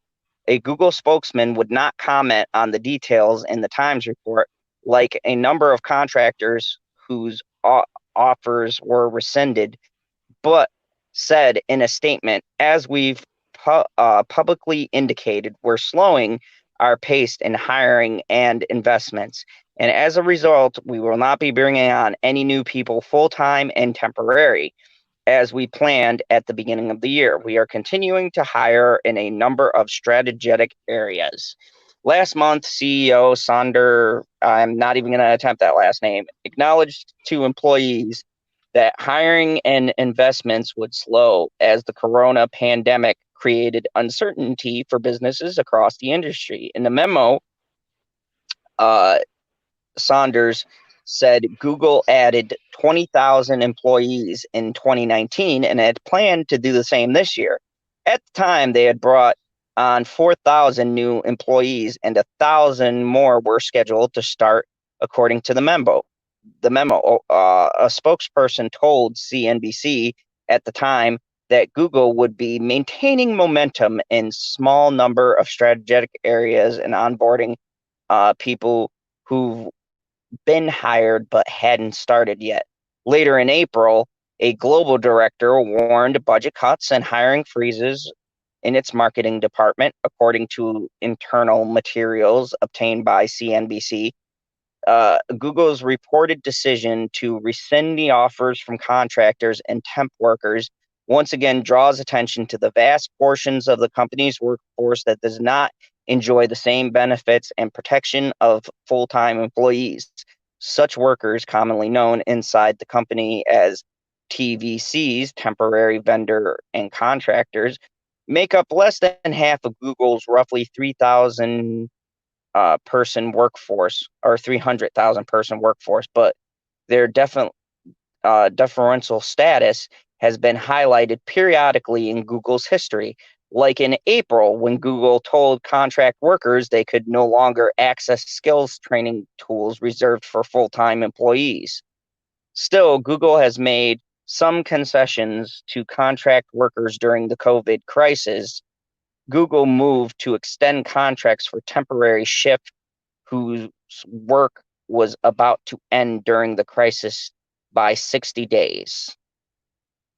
So, Google, bunch of douchebags. Like, okay, I here, just heard a bunch of words. To be honest, I just heard a bunch of words. Ha! But But I will say, fuck Google. Bring back Penguin. That's all we need. You can leave it at that. Bring back Jeeves. Yeah, man. Like Google, the long story short, Google they had the contracts in the works. All right. They were like, yeah, Danny, you're going to get this job, Tom, whatever. Right. And then the COVID hit and they said, well, we're starting to downsize. And then they fucking rescinded 3,000 people's contracts, and more is down. That's just the number they were able to obtain. There were probably a lot more people that went through the interview process. They went through that bullshit where you go and you tour and all of that. And then at the when do I start work phase, they go, well, never. It's like Pretty much the beat. So like like just picture you come home, you get outside, you're like, Mom, Dad, I'm gonna work for fucking Google. I got the I passed the interview, I passed the test, I did the training bullshit, and then you get a letter saying, yeah, you know how we said you were basically hired, you're not really hired because you're temporary. That's what it said on your beat at the end. At the end of the sentence, they're like, "Sorry to tell you that you're beat, but here's $1,000. That'd be nice." But I mean, this is pretty shitty. I mean, let me start with PB. What's your thoughts on that whole hiring process and then not hiring? Like, it's one thing if you get the call after the interview. I thought that Google only hired robots anymore, so I'm surprised that they're even hiring humans. Well, apparently not. According to the article, they're keeping up. They're not hiring humans. Or I guess acting like they're hiring humans. Like, that's really fucking skeevy to be bringing people in for this kind of shit and be like, yeah, when do I start? And then they'll be like, the day after never. Yeah. Your check's in the mail. You're gonna start any day, kid. Don't worry about it. And you call back because you know how you call back. After a couple of days, see how the interview went. I've done that. I've called back. They're like, keep calling them. And then you get the fucking automated voice because they're not hiring real people. Hey, man, sometimes that automated voice is a sexy lady. Yeah, that's true. But I found this amazing because it's one thing if you're going to rescind job offers to people who didn't get the job. Okay, if they were just like being talked to, maybe they had the first interview, the second interview, and then you call them back and be like, look, it's rough times, but reapply. The bullshit companies say. That's one thing. But to give them a fucking tour. And they're supposed to have a start date, and then you come back and go, well, COVID. Like, no. Yep.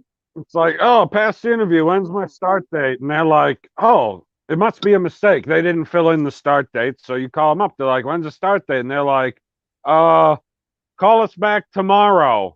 So you call back tomorrow. And then they say, call us back tomorrow. This is going to go on forever.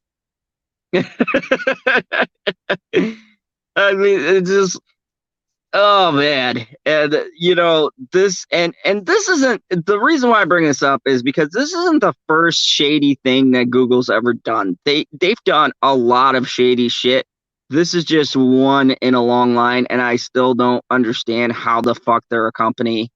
It just baffles my mind.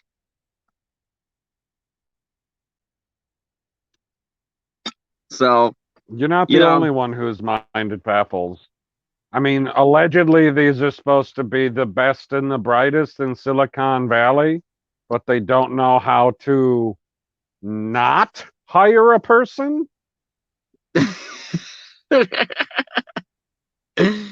So, That's what this is, right? This is not hiring a person? Basically, a mass group of people. Oh my God. Like, why are they even wasting their time and money to bring these people in for these faux fucking interviews? What the shit?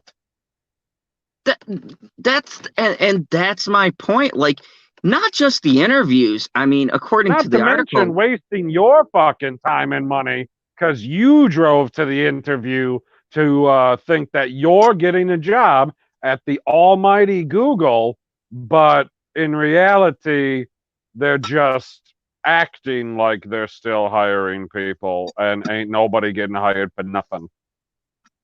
And here's the thing too. They use that bullshit of being a temp worker, right? And look, my company that I've been working at now, and I'm past that phase, but everyone who comes in, they start out as a temporary worker. You know, they got the 30-day bullshit, okay? That some companies do that, like everyone's hired as a temp. But, you know, after that 30 days, you either go to part-time or full-time, depending on your performance.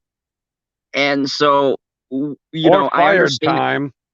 Or fired, yes, depending on your performance. But with this, they're axing all of their temp and, outsourced staff. They're just axing all of them and keeping the full-time staff on. And the full-time is considerably lower because they very stingily hire full-time people on. They just do this like shell game where it's cheaper and they get all these temporary workers. And then in your temp contract, they don't have to give you a reason to let you go. So that even means the first fucking day, they could just say, meh, we don't want you. And there's not a goddamn thing you can do about it.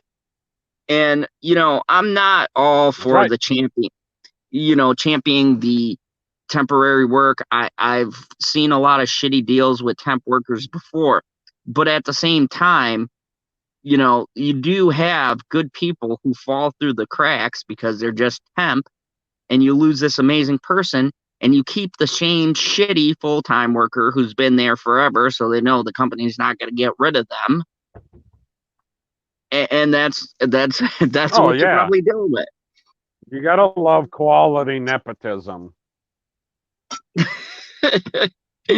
So, I just thought it was interesting. It kind of falls into this whole thing about big companies that we've been talking about tonight. And to kind of close the night, I wanted to close the night on an arch enemy of mine. This is both a good and bad news. Oh, we're going to talk about Superman? We're going to talk about Superman. And it's good news and bad news. And you know what? It's kind of funny if you want to talk conspiracy theories, because since God help me. You're serious? We're talking about Superman? Yeah. God help me. Since the Snyder Cut came out, there's been a resurgence of the old actors returning. And according to the pipeline, Henry Cavill returns to Superman role and all upcoming DC movies. As DC Universe. Oh, really? Oh, yeah. This is pretty big. And you know what? I'm just going to say it. I never had a problem with Henry Cavill's performance. I think it was the writing more than the actor. So I'd be interested to see what his performance, how he'll switch with different writing. So as the DC movie universe, or the DCU, as fans have come to call it, prepares to unleash its next wave of on fans such as Wonder Woman 1984 and The Rock's Black Adam. Can't wait for that. And unspecified DC movies. will now be featuring Henry Cavill's Superman. What better time to catch up on the state of the DC extended universe? Unlike Marvel, though, DC plans don't include synergy across all mediums. Their movies, while containing many of the same characters, do not cross with the CW's TV verse that includes Arrow, The Flash, Legends of Tomorrow, and Supergirl, or DC Universe streaming like Titans and Doom Patrol. Yes, DC And Stargirl. Yeah, and Stargirl. Yes, DC is betting big and doubling up on their heroes, but the TV realm and other stories entirely. Just an FYI. So, they're taking a look at the upcoming movies. For those keeping track, there's a full lineup of upcoming DC movies, along with a handful that appear to be dead in the water. So we got Wonder Woman coming out in August, The Batman in October 2021, The Suicide Squad, Black Adam, Aquaman 2, Shazam 2, The Flash is in development, New Gods is in development, Batgirl, The Trench, Green Lantern Corps, which will be on HBO Max. Corpse? You sound like Barack Obama right now. What you meant to say was Green Lantern Corps. HBO Max DC movies, which are unnamed. Supergirl is on hold. Nightwing is unknown. Lobo is unknown.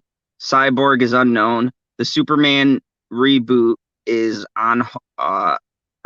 it's unknown. Justice League Part 2, unknown. Justice League Dark, unknown. Joker 2, unknown. Gotham Sirens is dead. Man of Steel 2 is dead. Jared Leto's Joker movie is shot and buried. You like that, perp? Like, nobody wants Leto to be Joker. Harley Quinn and Joker, dead. Release the air cut. I knew that was coming. Don't you dare start that hashtag. DC movies. No, I started a new hashtag. If y'all didn't see on Twitter, I said, "Fuck the release the Snyder cut. Release Attack on Titan the final season." Do that. DC's movies plans continue to evolve in the wake of Joker's massive success, with the villain-centric project crossing the $1 billion mark in the global office and becoming the most profitable comic book movie of all time. Now Variety reports DC will pursue more R-rated superhero movies and will focus a series of mid-budget movies exclusively debuting on HBO Max. That's a win for me and Perp. On the front, HBO Max will feature the release of the Snyder Cut of Justice League sometime in 2020. And Henry Cavill is reportedly supposed to be doing some kind of project with that. So that is some big news. What do you guys think about Henry Cavill? Plus, he's got The Witcher on Netflix. So it's been a big year. I would say it took him about 8 years. Here's the thing. If you guys don't know the backstory, Henry Cavill got into an argument with the people who were making, or more specifically, Warner Brothers. And his agent had done a stupid thing and tried to renegotiate his contract upward, and it was a ridiculous number. And the studio basically said, "Go fuck yourself. We'll just show your cape in Shazam, and we don't need to actually see you." And then with the Snyder Cut, spoiler. I mean, yeah, I guess. I mean, come on. I didn't watch that one yet. It's not a problem. It's crazy though. It's crazy though. It's just like, oh, you're Superman, but we don't feel like you deserve this pay. Go fuck yourself. That's pretty much what Warner Bros. Says. But yet they seriously tried their hardest to keep Ben Affleck on. And I would argue that Cavill, the whole thing launched off of Man of Steel. And look, there's mixed feelings from people about it. I don't like the neck snap thing, but I like the movie in general. That's the best part of the movie. Go fuck yourself.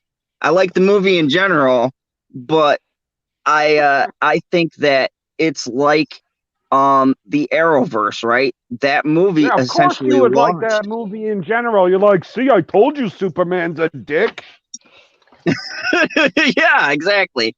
But Henry Cavill basically launched.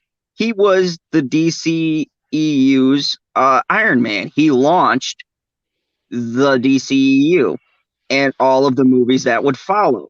And I agree with Perp to say you're not going to pay the man clearly for what he was worth, considering he launched the DCEU. And that's just kind of foolish. I mean, granted, the number he was asking for. Imagine if like Henry said like, "Yo, fuck it, all right, I'll just go to Marvel," and Marvel gave him even more money than Warner Brothers was going.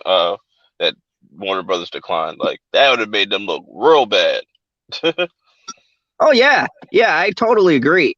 Like, and Marvel, they're in competition with DC. How much of a slap in the face would it have been? Since when? Since the 60s, but how much of a slap in the face would it have been if Marvel would have gotten him, and they would have had him do one of their heroes or something and had his own franchise over there. But he just took a hiatus from the superhero gig, and now he's talking like, yeah, he's gonna be back, and if anything good came from the Snyder Cut nonsense, I'd say that would be one of the things. Is I'm glad Henry Cavill is coming back, because that at least we'll have a consistent Superman.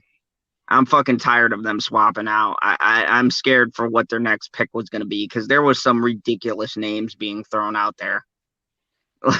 Like, they had no fucking clue. And look, Superman is the cornerstone of the DC universe. All right. Batman has been interchangeable for years, but once you get a Superman, you want to stay pretty consistent with that.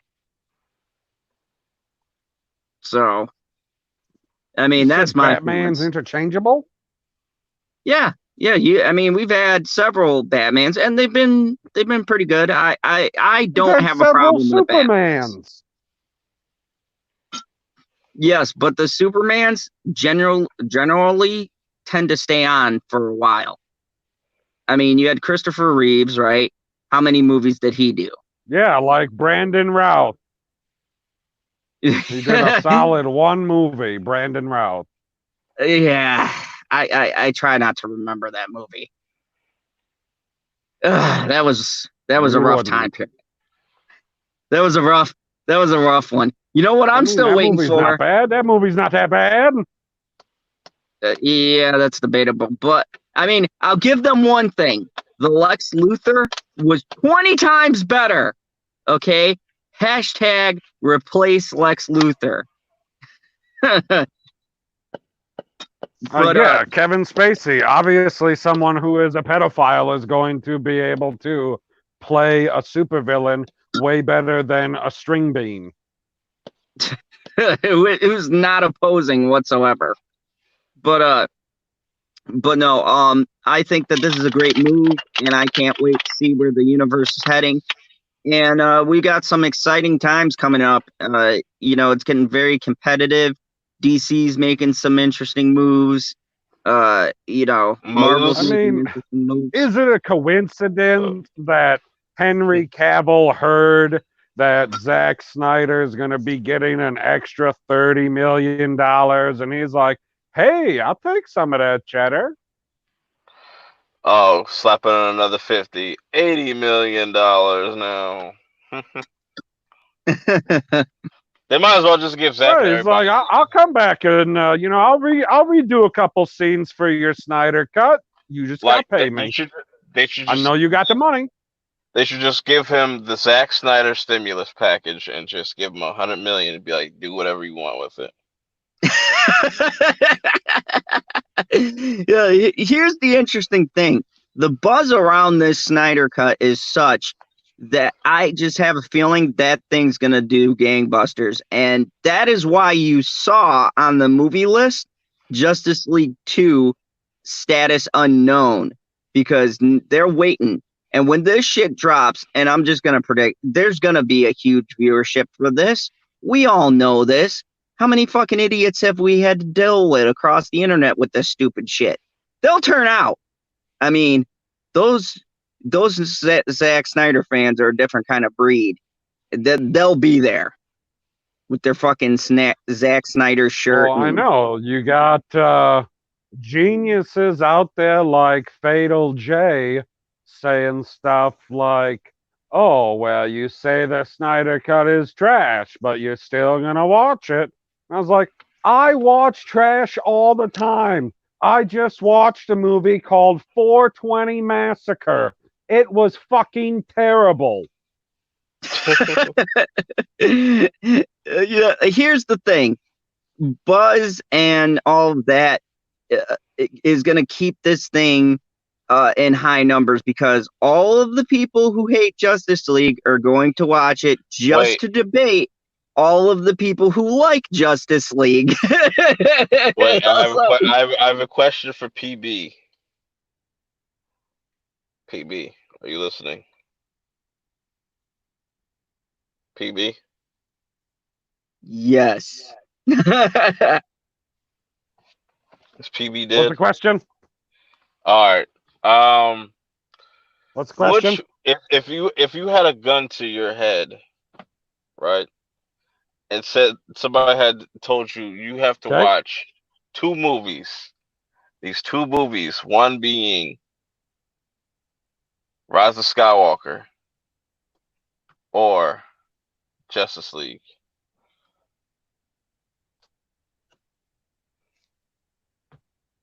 Which would you choose? Son of a bitch.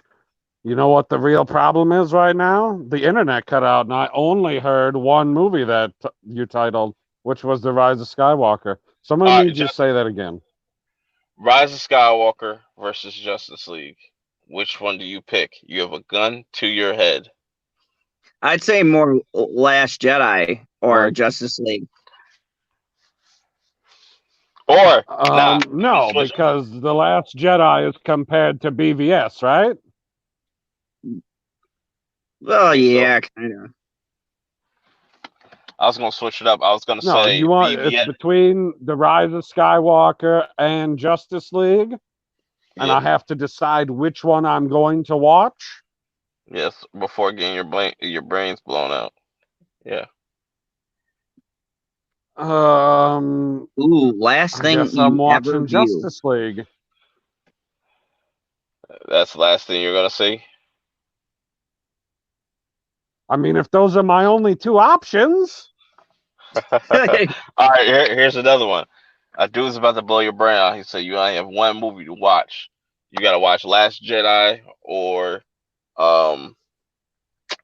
Fantastic Four. Stick. Oh. You talking the original Fantastic Four or Michael B. Jordan? Michael B. Jordan. I've never seen that one, so I can't answer that honestly. All right, then I'll switch Last Jedi. No, Last Jedi versus BVS. What are you watching? For your last movie, for the last time. What scenes do you want to remember as your last time?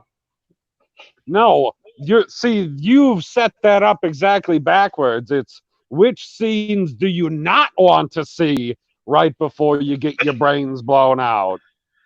If you're picking between these two shit shows, oh man, I'm gonna have to go with BVS by a cunt. Contact. Yeah, I would have to Like, agree. that's so goddamn close. Because I was watching, like I said this, last week, 2 weeks ago or something, that I was watching BVS to see how long I could watch it before I was, like, checking out of the movie. Because I was like, oh, no, this is where it gets bad. And I can watch that movie for like an hour before it starts to fall apart. Whereas The Last Jedi starts to fall apart for me almost immediately. The first 5 minutes for me pissed me off within the theater. I'll never forget that. That was a I great was moment when he threw his lightsaber. He's like, "Yo, fuck this shit." No, like I was okay with the very, very beginning of The Last Jedi. When he was doing the your mama jokes, I was like, okay, he is screwing with him. That was the way Poe is. I was okay with that.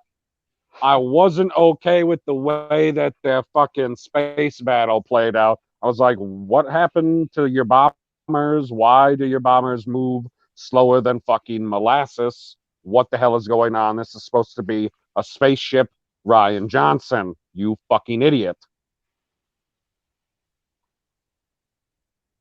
yeah. Ryan Johnson's cool, man. He makes some cool movies.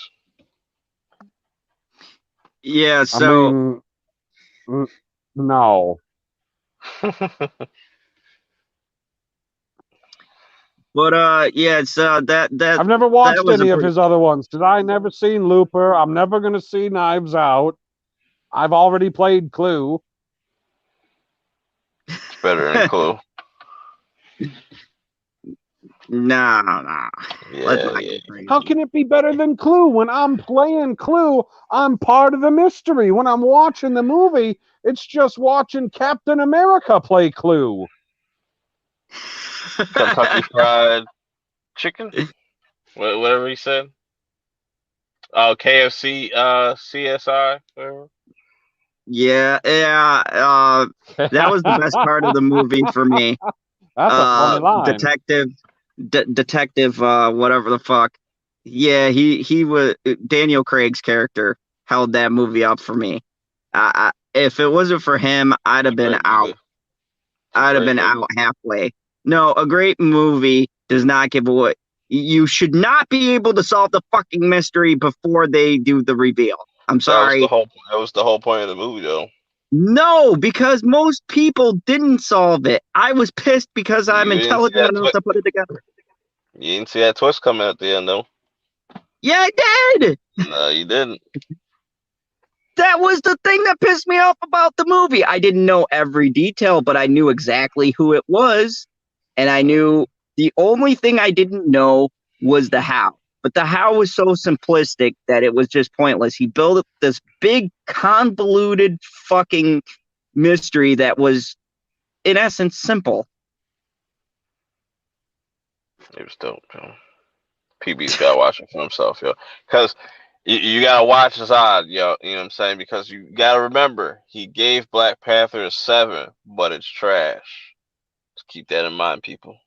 Keep that in mind. I said personally, I think it's trash. Yeah, no, his scoring system is something to be desired. But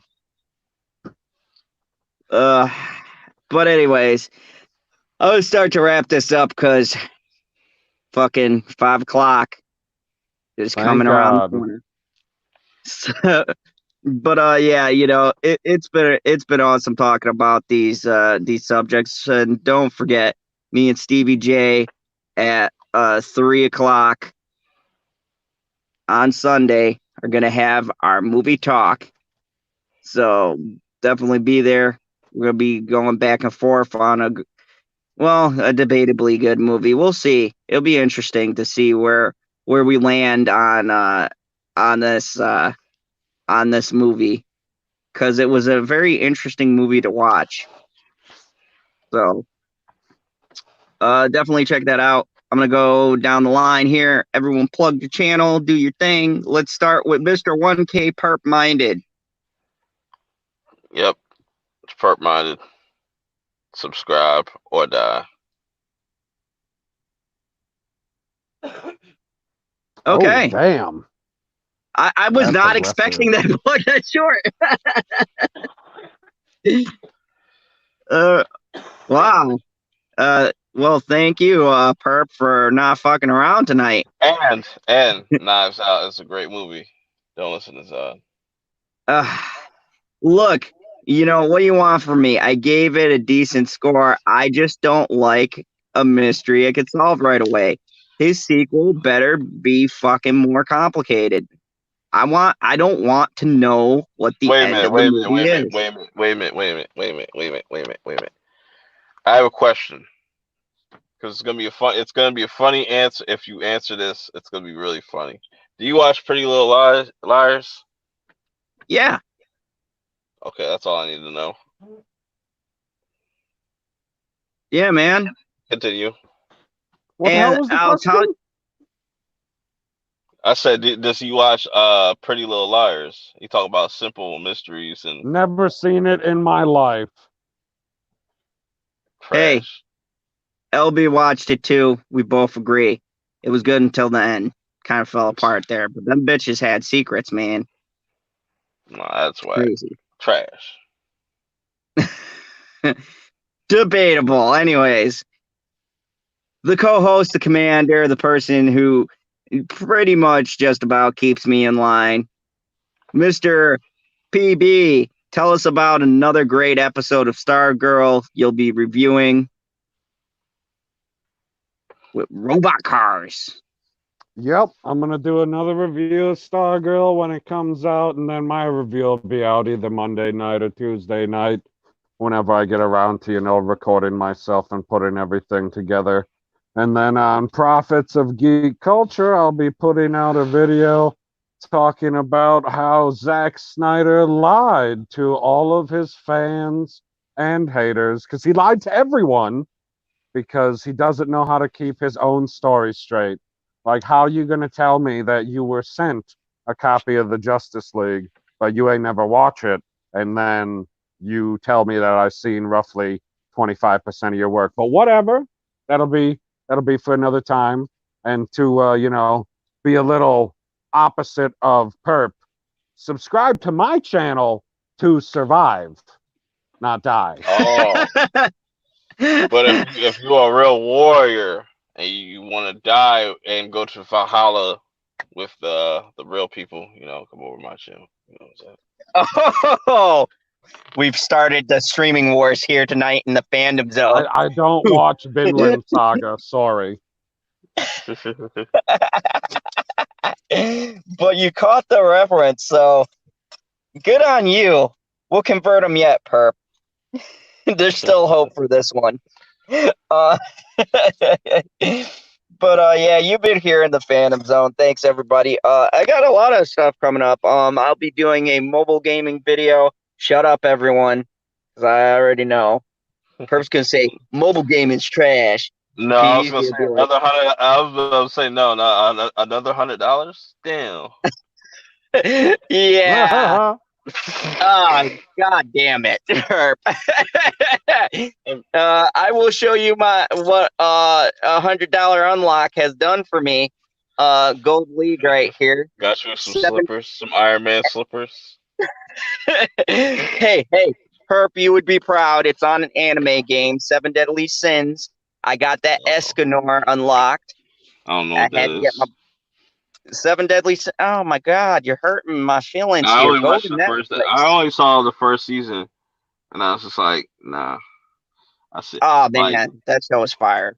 Like the giant chick with the big titties, she's cool. But then I was like, nah, I just fell off. I'll go back. Wait, to what show are we talking about? Seven Deadly what Sins. show? Seven Deadly Sins. Ooh, when she does her you finisher, sold her me boobs now. I bounce. didn't realize there was that kind of show. They have a giant chick yeah. with big tits.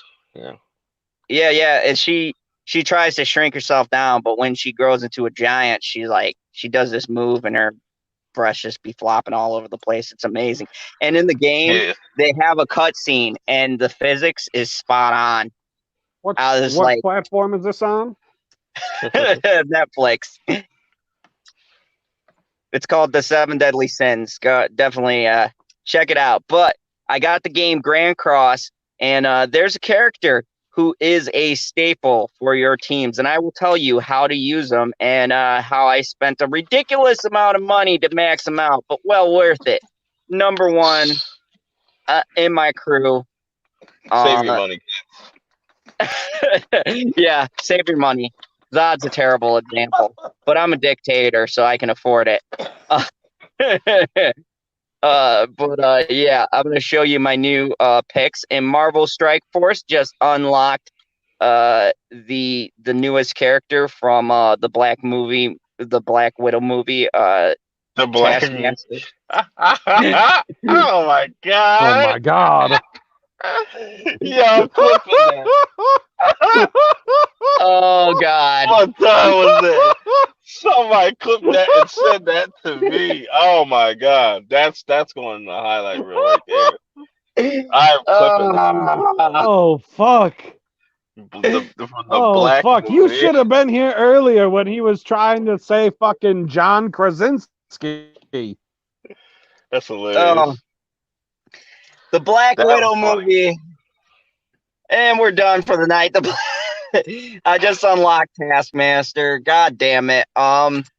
Yeah, so I'll do a playthrough of that. And Disney Arena, I actually got people in the comments for that, so I'm doing a video for that.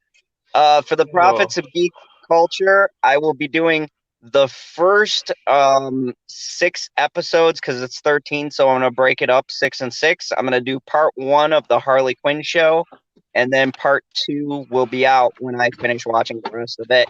It's an amazing show, though. It's how they should have did the Birds of Prey. If you ain't watching it, it's the funniest fucking show I think that I've seen in a while, and I'll tell you why. So go check out the Prophets of Geek Culture, and on my channel, me and Stevie J will be talking movie talk here at 3 p.m. Central Time Sundays. And I will have my Penny Dreadful review, which has been doing an amazing job. I'll be doing episode 7, And the Dead Shall Rise. Just from that title alone. Yeah. Just from that title alone and the fucking trailer I seen, shit is gonna go down, and I can't wait. If the episode is hyped, I might just go that night right after the episode, because I mean, with a title I feel like that, the only reason you're watching that show is for Marjorie Tyrell. I don't know her real yes. name. It is that titties. She's actually been naked the last episode, so, and in a threesome. There's titties and That's a yes. So there's titties and vagina. I mean, I'm just saying, like, thank you, Showtime. I think she's been naked more in this show than Game of Thrones, and that's saying something. So, good on you for knowing it. Yeah. If you're not watching it, it is actually a good show, and to be honest, she is a better actress than I thought, because man, she plays like when she has her clothes off. She plays 4 different characters, and she actually speaks German as one of the characters, and so like, yeah, she's pretty talented. So definitely check out my review. A lot of people are liking it. It's going to be awesome, and I just break down the episode very thoroughly, so it'll be some fun to be had. But anyways, thank you everybody for watching. We will see you tomorrow night for some more wacky shit. And hopefully I don't have any more slips that Perp can clip. I probably will. Anyways, That was hilarious. Everybody have a good night. And remember the only rule here in the fandom zone. Wash your ass. Before General Zod.